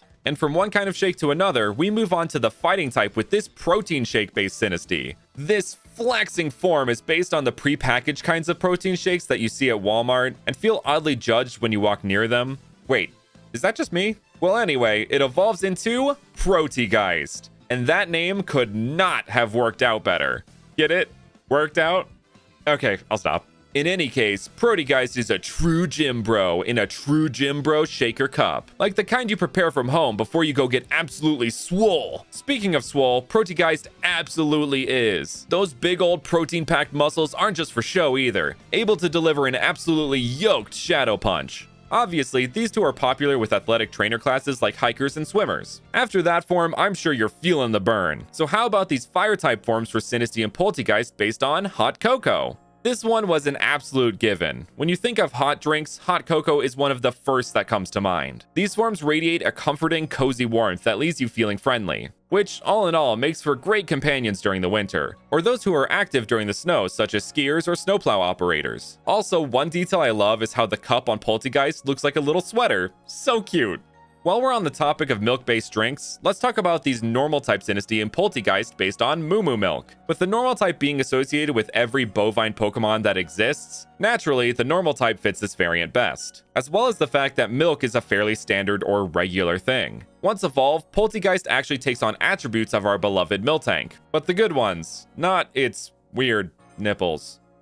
Oh my god, they're staring at me, aren't they? Speaking of standard, another thing that is very standard on Earth is water. So obviously the water type Sinisty and Poltergeist had to be water. Sinisty is also based on an in-game item, the freshwater, and Poltergeist is in one of those 5-liter jugs you see in office buildings, which I actually used to buy and bring home myself. Just saying, mountain water tastes better than tap water. These forms can purify the water they touch, filtering out any toxins to make it clean, drinkable water. And a way this could manifest is in an ability like Filter, or maybe a custom ability or move that purifies poison-type moves and turns them into water-type moves. Speaking of poison, let's move on to a group of variants I like to call the please don't demonetize me, I'm just talking about adult beverages. If you're of proper age, drink responsibly. You hear that, YouTube?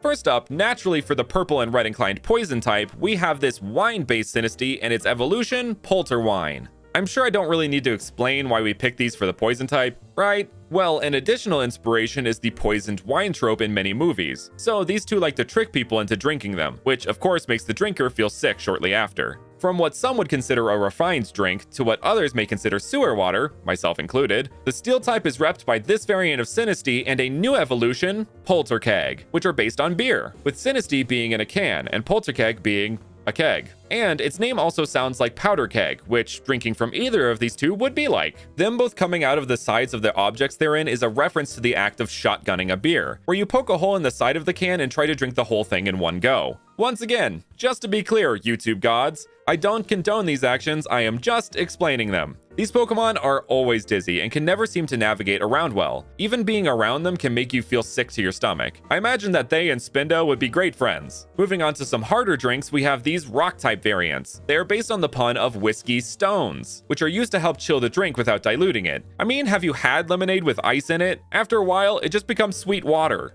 In any case, these forms aren't the smartest. You could say they have rocks for brains, which Poltegeist literally does. Honestly, I feel as though this really isn't a Poltegeist variant, but a new evolution once again, but couldn't find a good name. Maybe Polkegeist? I don't know. Regardless, it is modeled after a very famous brand of whiskey whose name I won't say for branding purposes, but you know the one. The last of this section is the bug type, with this Sinistea and another new evolution, Poltergeist, which of course has to reference tequila and the infamous worm that resides within it, which has been replaced by a Weedle in this case. With Poltergeist, the spirit of the deceased Weedle becomes one with the Pokemon upon evolution, like a fusion. Now that's a real mixed drink. Alright, let's get back to some drinks that everyone can enjoy. How about a couple sweet ones? Starting with the sweetest drink of all, soda, or pop, or soda pop. However you say it. So here is a Psychic type orange soda variant of Sinistea. The Psychic typing comes in with oranges being particularly good for your brain, as the vitamin C within them helps protect your brain from the decay of aging. Which is not to say that soda has any of those properties, but you get the idea. This Sinistea evolves when you give them one of the many mints introduced in Generation 8. It works like that classic science experiment of putting Mentos into your soda, and doing so evolves it into Eingeist. Its name, design, and typing all match the world-renowned theoretical physicist Albert Einstein, with the fizz of the soda matching the wild hair Einstein is well known for. The other sweet variant is one you might find at your local 7-Eleven, being a slushy variant of Sinistea with a new evolution, Slushygeist. I would not recommend holding these bonds, however, as touching them for even a second can cause severe frostbite. Talk about brain freeze. You might have to cuddle up with the fire variants after an encounter with these two. Now let's end with two lines that are actually based on tea. First is the grass type, which naturally had to be based on green tea, with it being non-oxidized and having health benefits and medicinal properties. So here they are. While it is meant to be a grass ghost type, it could easily be a grass rock type design-wise. These two forms have nutrients within them that can heal most common illnesses. They would probably have abilities like healer or natural cure. And finally, for the dragon type, we have these forms that are based on oolong tea. Oolong literally translates to black dragon in Chinese. As you can see, they both have draconic-shaped liquid, seemingly with a mind of their own. This is actually the arcane energy within them manifesting in its own form, as they can't completely contain their full power. And that's a Sinistea and Poltegeist of every type. Thank you all so much for watching, and I will see you guys next time. Starter Pokemon have always been grass, fire, and water type, but what if Game Freak had decided to use a different type trio instead? Hey everyone, Brandon here. A while back, we gave the Kanto starters a new type trio. Check that video out if you missed it, after this one of course. So today, we're going to tackle the Johto starters. We gave the Kanto starters the type trio of ground, ice, and steel. I wanted to try to use as many unique type combinations as possible for these videos, so this time we're going to go with the type trio of rock, flying, and fighting. If you want more videos like this, make sure to hit that like button and subscribe so I know to make more. Also, all of the art in today's video was made by the incredible Elisteva076, so make sure to go check them out. Starting us off is how almost every regional dex begins, with the grass starter. So for Chikorita, I decided to give it the rock type. With it being based on a sauropod and the prehistoric-inspired fossil Pokemon typically having the rock type, I figured it would be a good fit. But I wanted to take it a step further than that and take inspiration from a very striking rock I haven't seen featured in Pokemon yet, Lapis Lazuli. So first up is Lazarita. Just like last video, since this is an alternate universe situation, the names would obviously be different, but I wanted to keep some sense of familiarity, so I tried to keep the naming scheme similar to the originals. Anyway, rather than the leaf and buds, Lazarita instead has these stones and a vein of lapis, which are meant to reflect ancient Akkadian jewelry which prominently featured this semi-precious stone. Unlike most rock-type Pokemon, Lazarita actually prefer to be out of caves in the sunlight. The gold flecks in their stones shines a pleasant, uplifting uplifting light when hit by the sun. This references lapis lazuli's etymology, with its name coming from lapis, which in Latin means stone, and the Latin lazulum or the Arabic lazurd, meaning sky or heaven, which when combined loosely translates to the stone of heaven. At level 16, Lazarita evolves into Lapis. Like I said, I tried to keep the same naming scheme, so if some of these names sound like a bit of a stretch, that's why. In any case, the necklace and headpiece of Lazarita has evolved into these lapis bricks and head jewelry on Lapis. These bricks are representative of the lapis bricks that make up the Ishtar Gate, an enormous gate of lapis and gold that was constructed in the ancient city of Babylon and was dedicated to the goddess Ishtar, a goddess of love, war, and fertility. She is also known as the Queen of Heaven, which ties back into Lapis's heavenly etymology. The Chikorita line, and Bayleaf in particular, has always felt fairly feminine to me, especially with Ash's iconic Bayleaf in the anime being female. So, such a strong feminine goddess being tied to this concept felt like a perfect fit to me. The bricks around Lapis's neck will shed twice a year. These leftover bricks have been used since ancient times to build monuments to legendary Pokemon. Being inside one of these monuments makes you feel a connection to these great Pokemon. In this universe, the Brass Tower of Johto never burned down because it was made of Lapis bricks. At level 32, Lapis evolves into Megamorph. This Pokemon's draconic features and commanding presence take inspiration from a creature found upon the walls of the Ishtar Gate, the Mushusu. This mythical creature has the head, body, and tail of a snake, but with the front legs of a lion and the back legs of an eagle. While Megamorph doesn't exactly match that description, it has features of this beast such as the head crest and lengthy curly tail. The bricks around the neck of Lapis have fused together upon evolution to form a gateway, referencing the Ishtar Gate itself, but also sort of the gate around Arceus as well. Elisteva did a really great job of making this gate evoke the same feeling as the neck flower of Meganium. Megamorph's name is a play on metamorphic, which is the type of rock that lapis lazuli is. Great leaders of the past are said to have worn the crest of a Megamorph. Bearing the load of this heavy object was a sign of strength and leadership, and wearing this crest was rumored to allow you to commune with legendary Pokemon. Next up, we have the Cyndaquil line, which I decided to give the flying type. I initially chose this type for this line because it was the last one left out of the trio when giving the other two their types, but as I went along and researched more, this concept really came together well. So here is Windaquil.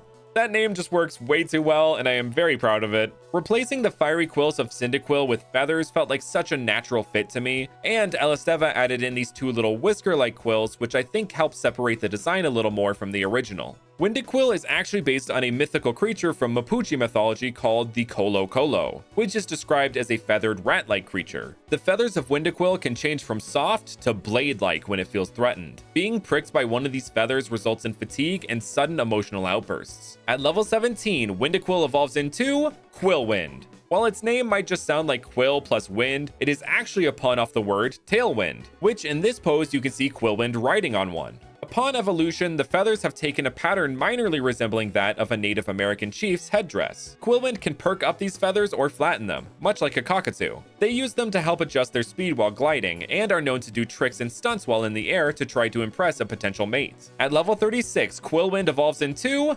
Typhlosion. Typhlosion already had Typhoon as a part of its name, so instead of explosion, I mixed in the Colo Colo. The Colo Colo inspiration doesn't stop there, as Typhlosion is also inspired by another famous Colo Colo. But instead of a feathered rat, this was a person that was a Toqui or war leader of the Mapuche people during the Araucao War against Spanish conquistadors. The two feathers on its face are also inspired by Colo Colo's fellow vice Toqui, Lautaro, who is famously depicted with these two feathers upon his head. Since Typhlosion already has another form, I wanted to do something a bit different with Typhlosion's design to make it stand out. So rather than giving Typhlosion some kind of element around its neck, I opted to make the design more bottom heavy, which most porcupines actually look like with their quills anyway, and it also looks like the cape of Lautaro. Typhlosion can fly but prefer to stay on the ground, teaching Windaquil and Quillwind the lessons it has learned from its life experience, like the best places to fly, how to navigate certain air currents, and the like. Moving on to our final line, we have Totodile, which I opted to give the fighting type. With alligators and crocodiles being known for their powerful bite and their vicious ambush style of attack, I felt the fighting type would fit well on them. But for this line, I took specific inspiration from a big bad crocodile known for its aggression,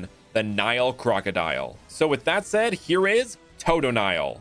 This isn't the cute, friendly, derpy Totodile you know and love. This guy has the aggro levels of a Paris in Legends Arceus, and will charge you if you get too close. As the Nile crocodile is named after the Nile River, which is most known for being associated with Egypt, we took the little eye mark that Totodile had and made it into the famous Egyptian eye. The yellow belly stripe that Totodile had is now a pattern that reflects bandages, but Elisteva managed to sneak in the symbol for the fighting type as well with its left fist. At level 18, Totodile evolves into Cairo, with its name coming from the capital of Egypt, Cairo. The bandages of Totodile have evolved into an armor-like appearance, and the new bandages around its tail were meant to bring to mind the famous mummies of Egypt, which mummified crocodiles have been discovered before. The bandage along its snout also refers to how young crocs have their jaws bandaged shut when they're being handled by zookeepers for demonstrative purposes. Chironal will strike swiftly out at prey, but if they miss, they will throw a temper tantrum, alerting other potential prey to its presence. At level 30, Chironal evolves into Feroligator.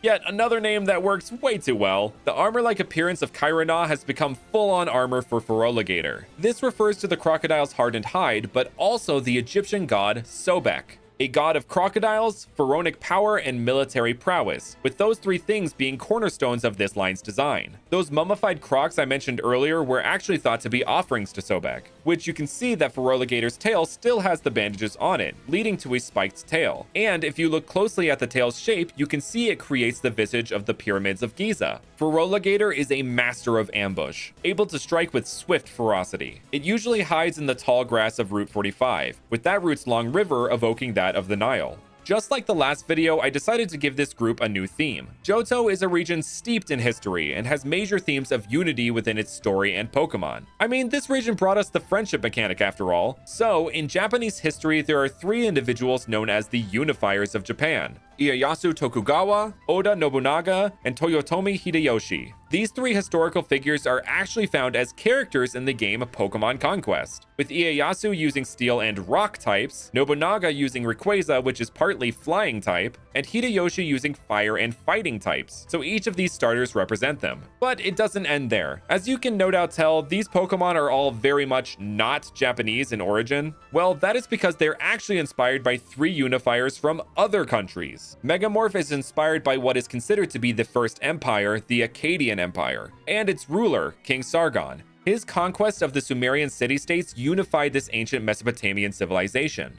As I stated before, Typhloon is based on a few Toqui, but Lautaro in particular was credited as the military leader who managed to bring together the Mapuche people and teach them the combat tactics they needed to become a successful unified army. And Feroligator is based on Narmer, who many scholars consider to be the unifier of Egypt and the pharaoh of its first dynasty. And as you may have noticed, none of these Pokemon have a secondary type. I considered making them all part dragon as they all have a draconic appearance, and the Colo is said to be part serpent in some tales, but I ultimately decided on keeping them single typed. And that's what a differently typed starter trio might look like. So thank you guys so much for watching, and I will see you guys next time.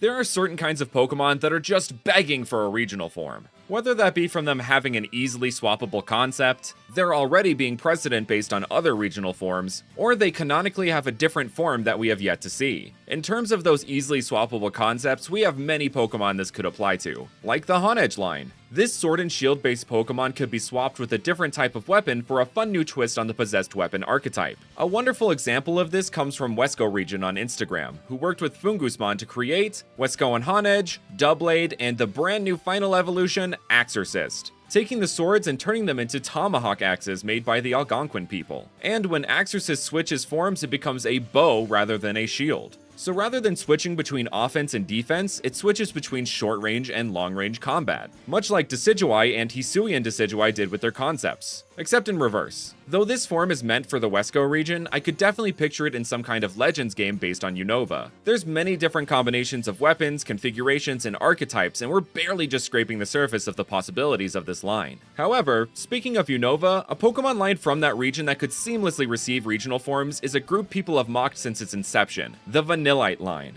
This one is so entirely simple to make a regional form, it's actually crazy. Simply change the flavor of ice cream that it is and boom, regional form. Or you could take things a step further like Tubbs AZ did and make Ice Fire type regional forms for this line based on fried ice cream, with a new final evolution called Fry-Deluxe. This is one of very few real-life examples of ice and fire coming together, so it makes for a very natural Pokemon of those two types. Meanwhile, expanding upon a Pokemon who has been needlessly hated upon for years and years. We already have an Ice-Fire type regional form originally from Unova with Galarian Darmanitan, so really, what's one more? Or three more, I guess. Another milk-based Pokemon that has great potential for a regional form and even a regional evolution is Milcery. Being based on milk opens so many doors to possible regional forms. Just swap in a different milk product and give it an evolution method relating to said product. Just check out these Fairy Poison type Milcery and Alchemy by JW Nuts as an example. It is based on cheese and the process of fermentation that it goes through.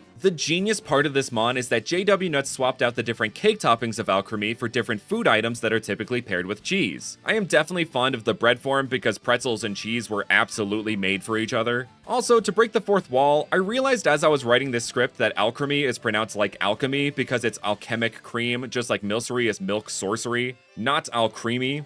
Staying in Galar and in Flavor Town, let's talk about Sinistea and Poltegeist. These two are an enchanted, or more so haunted, teacup and teapot. Just like the last two Pokemon we have discussed, tea comes in so many different flavors. Green, black, herbal, oolong, Earl Grey, Darjeeling, chai, kombucha, the list goes on. But why even stop at kinds of teas? Any kind of liquid is viable for these two. This is actually something we have explored on this channel in a Sinistea and Poltegeist of every type, which just goes to show the regional form potential of these Pokemon. Some of my personal favorites are the Fighting Ghost Protein Shake variant, the Grass Ghost Green Tea or Matcha variant, and a Poison Ghost Wine variant. If you want to see more of them, go check out that video after this one. Moving on from flavors, we have some Pokemon who might be unexpected entries on this list, but really do have some incredible regional form potential. Impidimp, Morgrem, and Grimmsnarl. These three have a bunch of different mythological inspirations. Goblins, ogres, trolls, Oni, the Chimimorio, etc.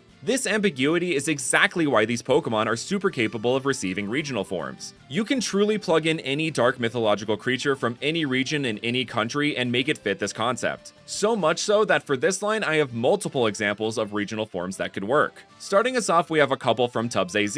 First, we have dark ground forms for Impidimp and Morgrem that lead into a brand new evolution, Grimmall. Impidimp is inspired by the Alex, a mythological creature hailing from the Maya people on the Yucatan Peninsula, which similar to imps are small tricksters, but are said to be found around caves and stones, hence its ground typing. Morgrem also brings in the inspiration of gnomes, which in alchemy are earth spirits, though you can see it has more of a garden gnome appearance with its hat-like hair, giving hat hair a whole new meaning. Finally, Grimmall is based on the Sisi Mito, a creature from Belizean and Honduran folklore that has the appearance of a gorilla with a more humanoid face, and feet that face backwards, hence this line's weird feet. The others by Tubbs are these dark fire forms and new evolution Grimville, based on the Jersey Devil and the literal devil, with fire generally being associated with the devil and the Jersey Devil being a cryptid from New Jersey thought to be the spawn of the devil. Though this concept was replaced by Grimmall in Tubbs AZ's Mojave region, it is still an amazing concept all its own. After that, we have some from Elite Four, where they made these scrapped X forms of this line that are dark water type, based on Kappas. Yes, we have the Light and Fun Lotad line that references this already, but in actual Japanese mythology, Kappas are quite dark creatures. So these forms of the Grimmsnarl line really tap into that. Moving on from our mini of every type video, let's talk about some special Pokemon that have precedent for regional forms. In Pokemon Legends Arceus, we were introduced to the idea of starter Pokemon getting their own regional forms. I think I speak for all of us when I say we definitely need to see more of that same concept with other starter Pokemon. It doesn't even have to be in another Legends game. In another video series on the channel, I've been exploring what an alternate universe version of the starters could look like, if Game Freak had given the starters a different type trio, which is a very similar concept. So some of these Pokemon could easily fit in as regional forms. In particular, I could see the fighting type Feraligatr and the ground type Dustoise really working well in a future Egypt or Legends Unova game respectively. A group of Pokemon that are considered to be the most special are legendary Pokemon, which in the Crown Tundra DLC for Pokemon Sword and Shield, we got to meet the first examples of regional legendaries with Galarian Articuno, Zapdos, and Moltres. We are now also seeing special forms for other legendary trios with the Paradox forms of Suicune, Raikou, Virizion, and Cobalion, and presumably Entei and Terrakion as well. Though regional forms have been vastly diminished in favor of Paradox forms and regional fakes in Gen 9, maybe in Gen 10 we could see yet another group of legends get themselves some regional forms. Though they just got a new member of their group in Legends Arceus, the Genies are great candidates for some regional forms. The Fantastic Artworks 218 made regional forms for the original trio, which are Ice, Poison, and Fire type. And of course, since this group has their alternate Therian forms, those would change as well. Tornadus' Therian form becomes more ape-like, inspired by deities like Hanuman and Son Goku. Thundurus' becomes more like a Manticore, which would be an amazing way to introduce a Manticore Pokemon into the series. And Landorus' form becomes a horse, based on the wind horse, which is a major symbol in Tibetan Buddhism. Now we move on to Pokemon that have forms we know exist, but we have yet to see, which could be shown using regional forms. Yungoos, though it is thought of as the stereotypical early root rodent of Alola, is actually an invasive species. So where is it originally from? And does it have itself a different typing in this unknown region? Maybe it could even be dark normal like Galarian Zigzagoon, which is actually its original form, not its Hawaiian form. Maybe they could even be from the Lewika region by Michael Ryan and take this dark normal form. Lewika is based on the whole of Africa, and given mongoose are primarily found in Africa, it would make complete sense for Yungoos to be from a region like this. On the topic of invasive species, Corphish in some of its dex entries is said to be an invasive species of sorts in both Hoenn and Alola, probably due to the fact it is highly adaptable to any environment. What if one of those adaptations was becoming pure water type? Or even further than that, the ability to evolve into Crawdont. What if in the region it originally hails from, which would probably be some kind of American South-based region given their heavy association with crawfish, we could get something like this regional Corphish that is water-fire type, with it being the original version of Corphish, and its new, or I should say proper evolution, Scorefish, which I worked with my good friend Maoistex to bring these both to life. These two are based on the very famous crawfish boils found in Louisiana. You can see on the chest of Corphish and Scorefish it emulates the corn commonly used in recipes for this dish. The region they hail from would have these very hot swampy areas in which they would inhabit, and probably be part of the reason that they get so hot, with them boiling the water around them. This line is also partly inspired by the Miropandalus hardengai, otherwise known as the dragon shrimp. Scorefish has less of an intimidating presence than Crawdont, but is even more hot-headed, literally. And we'll get into arguments with other Pokemon over very minor things. Scorefish use their tail to jet through the water and the air, blasting opponents with super hot steam coming from their claws. Last but not least, we have one of the many unsolved mysteries of the Pokemon world. What would Paras and Parasect be like without their parasitic mushrooms? In Legends Arceus, it is even confirmed through Parasect's dex entry that mushroomless Parasect have been found, so there is some precedent there. Some have suggested that Dwebble and Crustle are actually some kind of regional variant of these two, which is definitely an interesting theory, but I think in a future region it would be even more interesting to get some kind of hard confirmation through a regional form. So maybe Paras in another region started developing harder exoskeletons to resist the infiltration of the parasitic fungus, becoming Bug Steel type, like this form I also worked with Malmus to create. Steel resists poison, and you could think of this fungus as a form of poison, infecting and polluting the mind and body. With Paras no longer having to worry about the fungus taking over, it would evolve into a new Pokemon, Parasist. This Pokemon is chock full of defense, both against parasites and in its stat pool, using its hardened claws to protect itself from oncoming attacks and to open up tough rocks or nuts. Its name combines Paras, Resist, and Persist, as Parasist does those two things very well, and are the reasons it came to be. And those are some Pokemon that need regional forms. Thank you all so much for watching, and I will see you guys next time.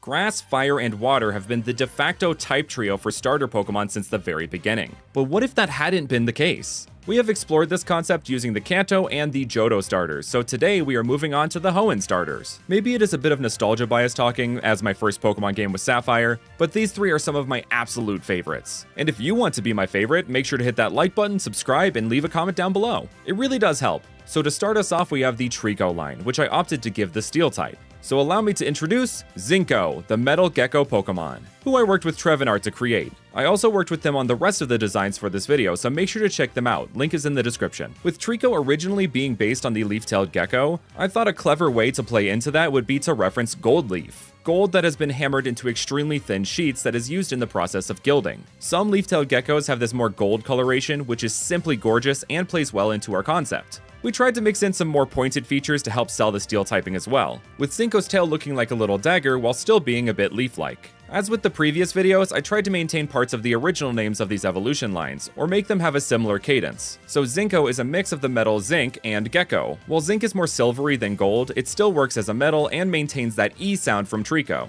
Zinco used their grass type-like appearance to trick types that are super effective against grass into attacking them. It will then use its razor-sharp tail to deliver a devastating counter. This tactic does not really work that well on fire types though.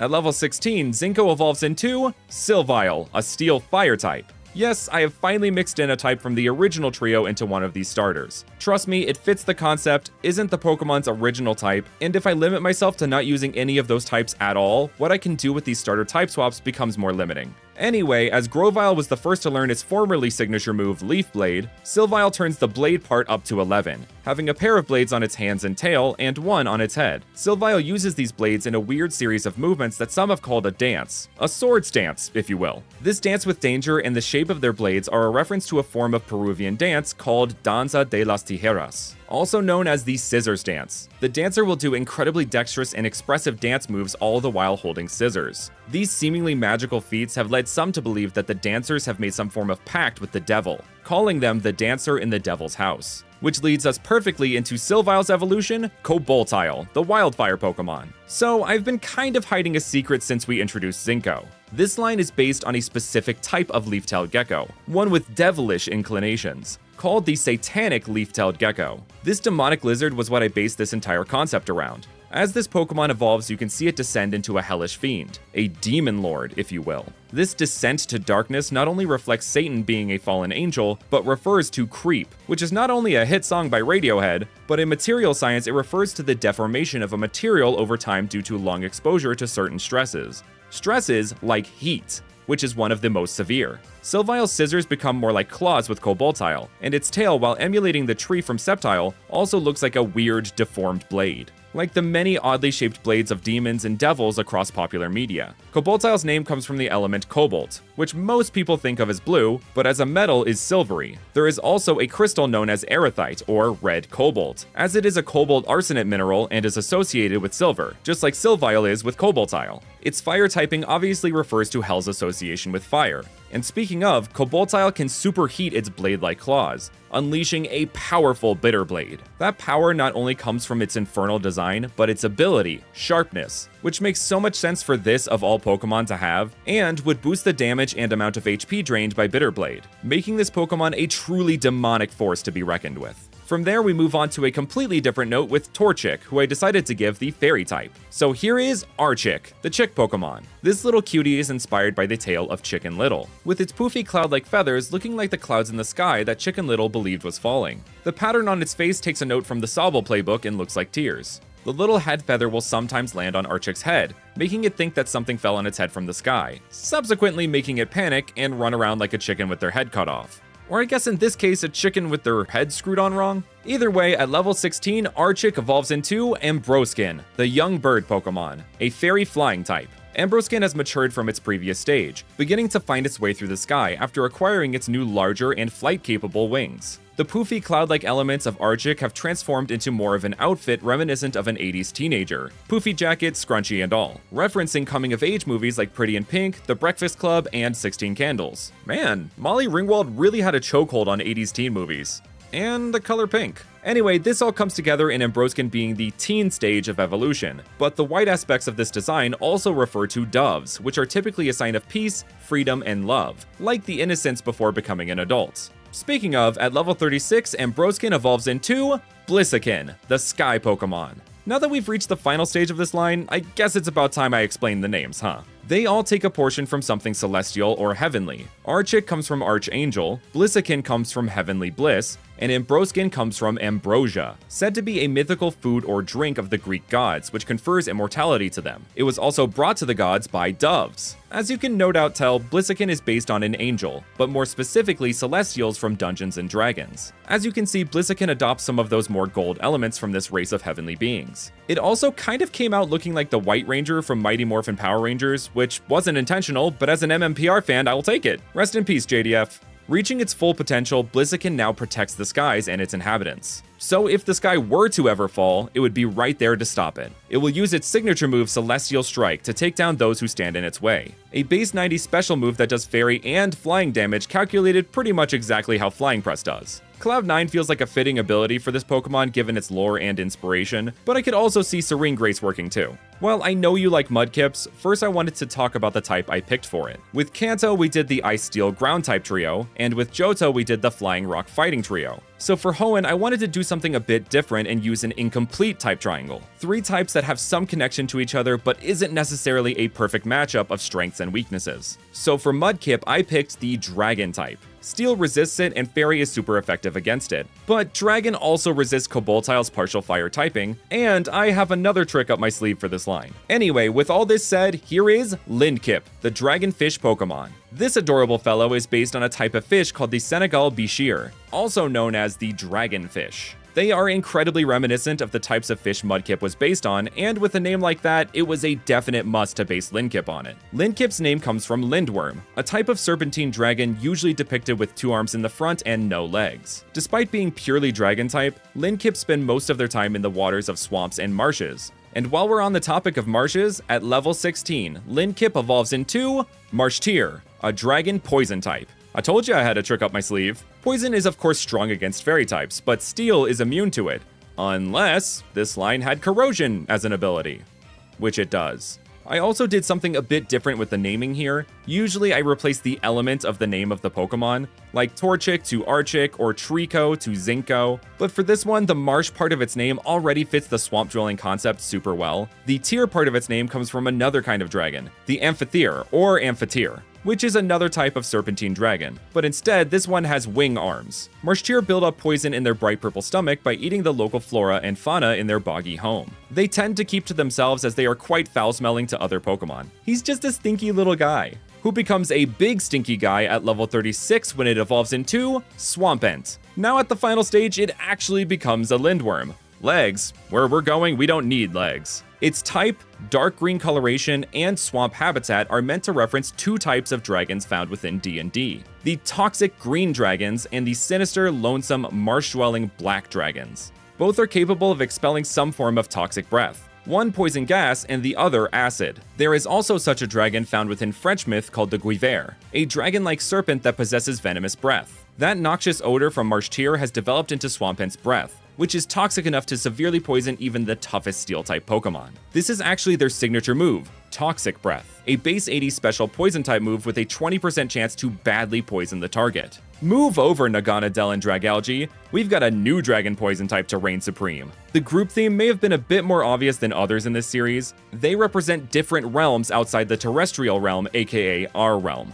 The Infernal Realm, aka Hell with Cobaltile, the Celestial Realm, aka Heaven with Blaziken, and the Realm of Magic with Swampent, though it could also refer to the D&D terrestrial realm as you can find dragons there, which is pretty much the same thing as the magical realm though. There was also a more subtle group theme of gold throughout these designs, with the Zinco line representing yellow gold, the Archic line representing white or rose gold, while also having some yellow gold elements, and the Lindkip line being dragons that hoard gold. They could also represent black gold, aka oil, being a toxic substance to animals much like that line is to Pokemon. Another small thing I did was swap around the fan-theorized themes for these starters. Cobaltile having blades or scissors as a weapon theme like the water starters were thought to, Swampent being a dragon like the Chinese zodiac fire starter theory, and Blaziken being based on an extinct animal, the Archaeopteryx. Which I know is a bit of a cop-out given birds are descended directly from dinosaurs, but it still works. And that's what a differently typed starter trio might look like. Thank you all so much for watching, and I will see you guys next time. With Pokemon Legends ZA reintroducing Mega Evolution, there is a very real chance something incredible could happen.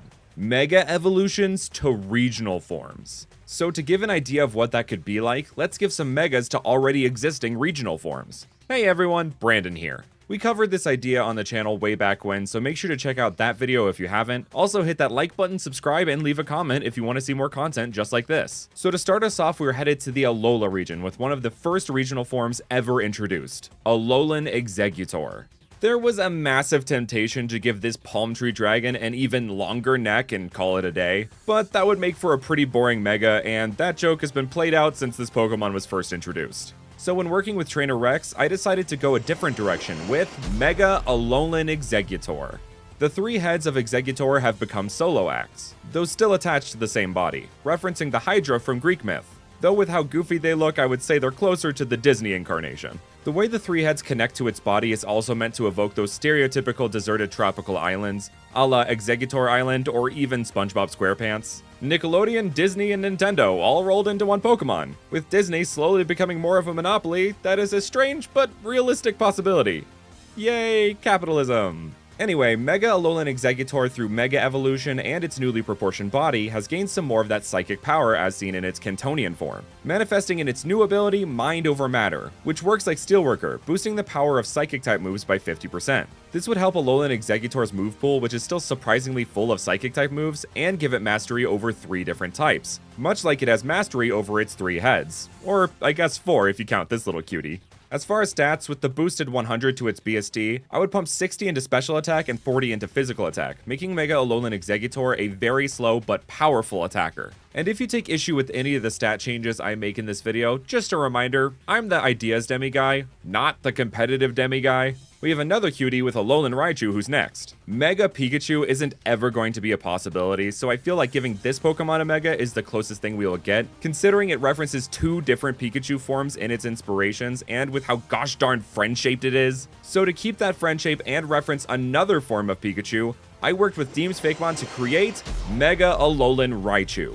This form, like G-Max Pikachu, is inspired by Fat Pikachu. It is also inspired by another fat icon, Budai, who is more commonly mistaken as Fat Buddha. Budai was a Buddhist monk who loved food and drink. He is almost always depicted laughing or smiling, and as such is a symbol of joy, abundance, and good fortune. This lines up well with Alolan Raichu, as its love of pancakes is said to be what initiated its regional variation. Speaking of, its cheek pouches are now colored to look like the fluffy pancakes it adores so much. In this form, it rests upon its now star-shaped tail, which both evokes a lotus flower like many Buddhist and Hindu figures are shown resting atop of, but also the psychic type's link to all things cosmic, as seen with Pokemon like Jirachi, Cosmog, and the L-Gem line. Alolan Raichu's base stats majorly focus on speed and special attack, so we'll bump those each up by 40, and then give a slight bump to special defense with 20. And I would be remiss if I didn't bring up a Mega we featured in our last video on Megas, which you should totally check out, Mega Alolan Ninetales, who I worked with JJ Mods to create. This form enhances the already wispy cloud-like fur of Alolan Ninetales, but also references Aurora's with its vibrantly colorful tails. With the power of Mega Evolution, this Pokemon channels a furry flurry of fury through its mighty tails, which is able to even freeze fire itself. If you enjoy my videos, consider becoming a member. It really helps me pay the wonderful artists I work with to make these Fakemon. And you get perks like early access to videos, a thank you at the end of my videos, and if you become the Art Mage tier, you directly pay for 1 Fakemon design a month that you're credited for and receive a high quality image of. So make sure to hit that join button, it really does help. Moving on to the Galar region, yet another Mega we made in our last video on the subject was Mega Slowking, seeing as Slowbro had one and Slowking didn't. And in our last video on regional Megas, we made Mega Galarian Slowbro. So naturally, I worked with Deems Fakemon to create Mega Galarian Slowking. Through Mega Evolution, this Pokemon has become a full-on poisonous volcano, expelling massive globs of toxic goop from the horns coming out of its head. That's some literal brain rot right there. Honestly, this design is such a perfect mirror to Mega Slowking and step up from Galarian Slowking. Stat-wise, I would put 50 into both special attack and special defense, seeing as those are Galarian Slowbro's main 2 stats. Next, one of my absolute favorite regional forms is Galarian Darmanitan. Not only because it is a fun concept to swap a Daruma to a snowman, but because its Zen mode is our first incarnation of an Ice-Fire type, which I absolutely adore. Though I really wish it had some kind of official art like the original Zen mode does. Make it happen, Game Freak. I'm watching you. Always watching. Anyway, I worked with Rex once again to create Mega Galarian Darmanitan, an Ice-Fire type. With Darmanitan already having 2 forms, it made complete sense to me to combine them through Mega Evolution. So this Mega Pokemon channels the strength of both its Standard and Zen mode, as well as the fiery might of its Unovan counterpart, releasing the scorching power held within. The Daruma that Darmanitan is originally inspired by comes from the Zen tradition of Buddhism, but Galarian Darmanitan with its beard and headpiece may also refer to other Dharmic religions, being reminiscent of Hindu and Sikh elders. So with that in mind, I decided to draw inspiration for this Mega from the Hindu epics the Ramayana and Mahabharata with Kabanda, a creature that was cursed to be a Rakshasa or demon. It appeared as a headless torso, much the same as Darmanitan does with its body shape. Also in the Ramayana, upon dying, Kabanda resumes his original uncursed form and guides Rama to Sugriva, the exiled monkey chief. And what is Darmanitan? You guessed it, a monkey. There is another layer to this design as well. With Mega Galarian Darmanitan's now demonic appearance combined with its snowman inspiration, it becomes a reference to the malevolent equivalent to Santa Claus, Krampus, that would punish misbehaving children, said to either eat them or take them to hell. Which works well given this Pokemon's partial fire typing. And speaking of that, Galarian Darmanitan just does not have access to many stab fire moves by level up, so we would either have to include some fire type moves in its learn set, or give it the ability Conflagrate, which turns all those normal type moves it learns into the fire type. As far as its BST, I would reflect its Zen mode stats and add an extra 20 onto attack and speed, making this basically just a better and more permanent version of Zen mode. And in our last video, I gave a Mega to Hisuian Typhlosion, but the other two starters were left in the dust. So let's fix that with the help of Elisteva076. To start us off, here is Mega Hisuian Decidueye. Normal Decidueye is my absolute favorite starter Pokemon, so you know I had to do my boy justice. Hisuian Decidueye is originally inspired by Ronin, outcast samurai that used to wander Japan, with their straw hats and capes, or Kasa and Mino respectively. The straw also manifests as these arrows lining Mega Hisuian Decidueye's wings. I decided to enhance those aspects while also referring to two mythical beings. The first is its inspiration of Sikap Kamui, who was a god of owls and the land, and whose tears were said to be made of gold, which is referenced in the now gold coloration around this Mega's eyes. The other is a creature called the Namahage, demons that look for children who are crybabies or lazy to spirit away. They also don the same Mino or straw capes that the Ronin did, so it meshed well into this design. I would put the extra 100 added to the BST into attack with 60, special attack with 25, and defense with 15, giving it a solid amount of attacking power and evening out its defenses. To complete this trio, let's turn Hisuian Samurott into Mega Hisuian Samurott.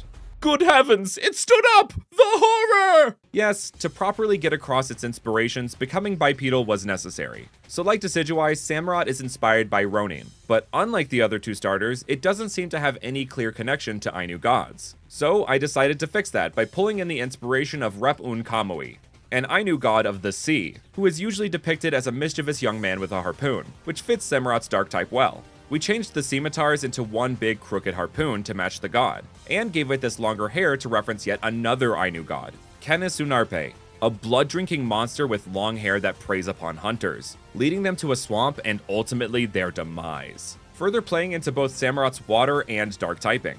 To reflect its new bulky physique, for its BST I would add 60 into attack, and then 20 into special attack, defense, and special defense, making Mega Hisuian Samurott an all-rounder that packs a decent physical punch. And those are what some Mega regional Pokemon could look like. Thanks so much to our wonderful members who you can see on screen for supporting this channel with their hard-earned money, and you can join them by hitting that join button. Thank you so much for watching, and I will see you all next time. We currently know very little about Pokemon Legends ZA, but we can assume some things may return from the blueprint that Pokemon Legends Arceus created. First and foremost in many fans' minds is what the starter Pokemon will be for this game, and what regional forms they may have. Though some theorize we'll get Mega forms for the starters instead. But for the sake of this video, we're going to talk about what potential regional forms could look like. And actually, I'm going to be talking about two sets of starters that I created regional forms for, based on a little theory I had, which I'll talk more about later. For now, why don't you hit that subscribe button, leave a like, or a comment down below if you're excited for Pokemon Legends ZA. But let's go ahead and get to our first group of starters. Many have theorized that Snivy and Piplup will be the grass and water starters due to the heavy French influence in the design of their final stages. So starting off our first regional trio, we have Snivy, which eventually evolves into Colossian Superior, the Thief Pokemon, a grass dark type that I worked with Trevenart to create. I realized this would make two Unova starters with a Dark-type regional form, and did I absolutely consider making a Dark-type Emboar to complete the trio? Yeah, but there's a really solid reason for its Dark typing, so just hear me out. Colossian Superior keeps its French influence but adds in another French icon, Arsène Lupin, the famous gentleman thief created by writer Maurice Leblanc.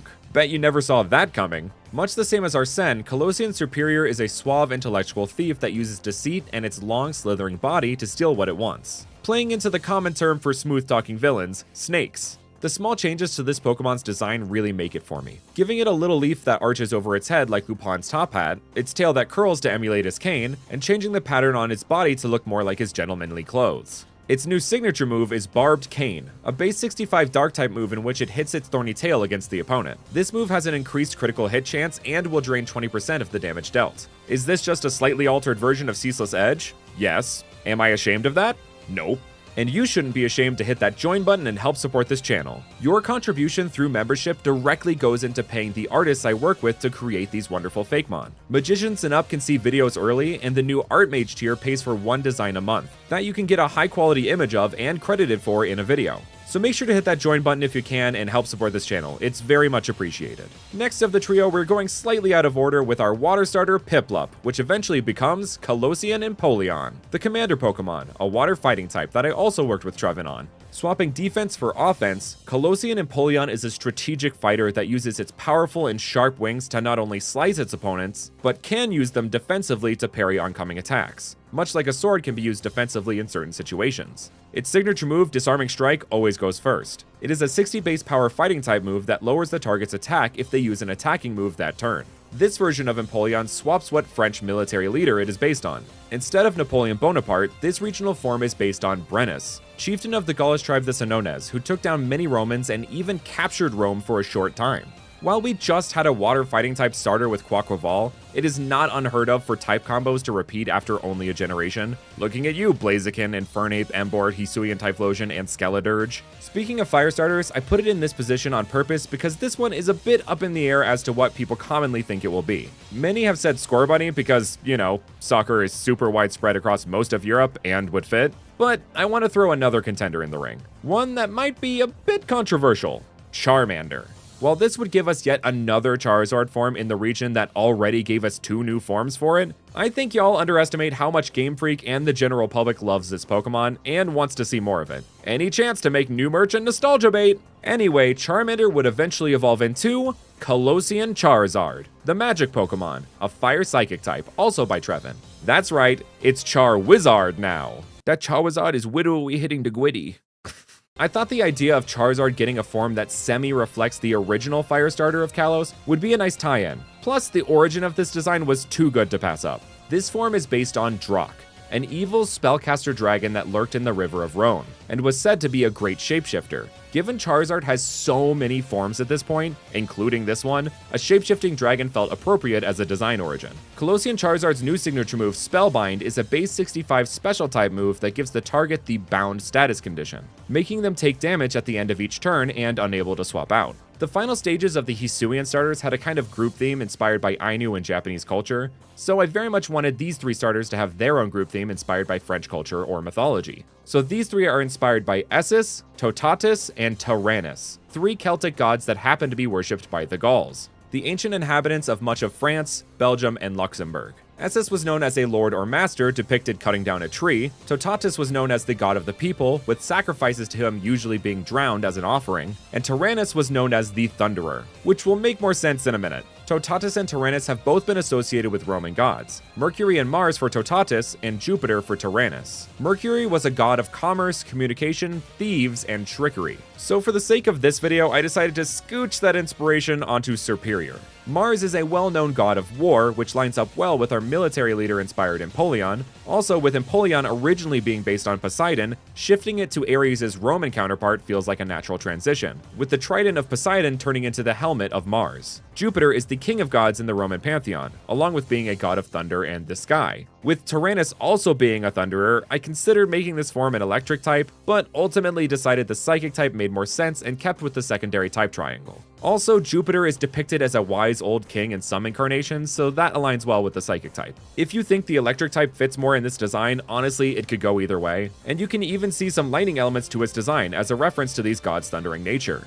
So before we get into the second set of starters, I have to explain my theory. From the little information we were given in the teaser trailer for Legends ZA, we can glean a few things. 1, that there's some kind of reconstruction project going on. 2 is that we have these images that look like a past sketch of Lumios City. And 3, there are other images of what looks like the layout of modern-day Lumios. So my theory is that this reconstruction project will have you time traveling between the past and the present to see how the changes you make in the past affect the modern day. And for that, you could be given 2 sets of starters, one for the past and one for the present. I mean, this wouldn't even be the first time we were given a second choice of starter Pokemon in the Kalos region, so the idea isn't too far-fetched. And it wouldn't quite make sense to have regional forms in present-day Kalos that already existed in Gen 6, as they canonically exist without said forms. I don't know if you noticed, but all the Pokemon for the past set of starters came before Gen 6, so naturally all the present-day starters would be after Gen 6. So with that said, my picks for the 3 present-day starters would be Grookey, Fuecoco, and Popplio.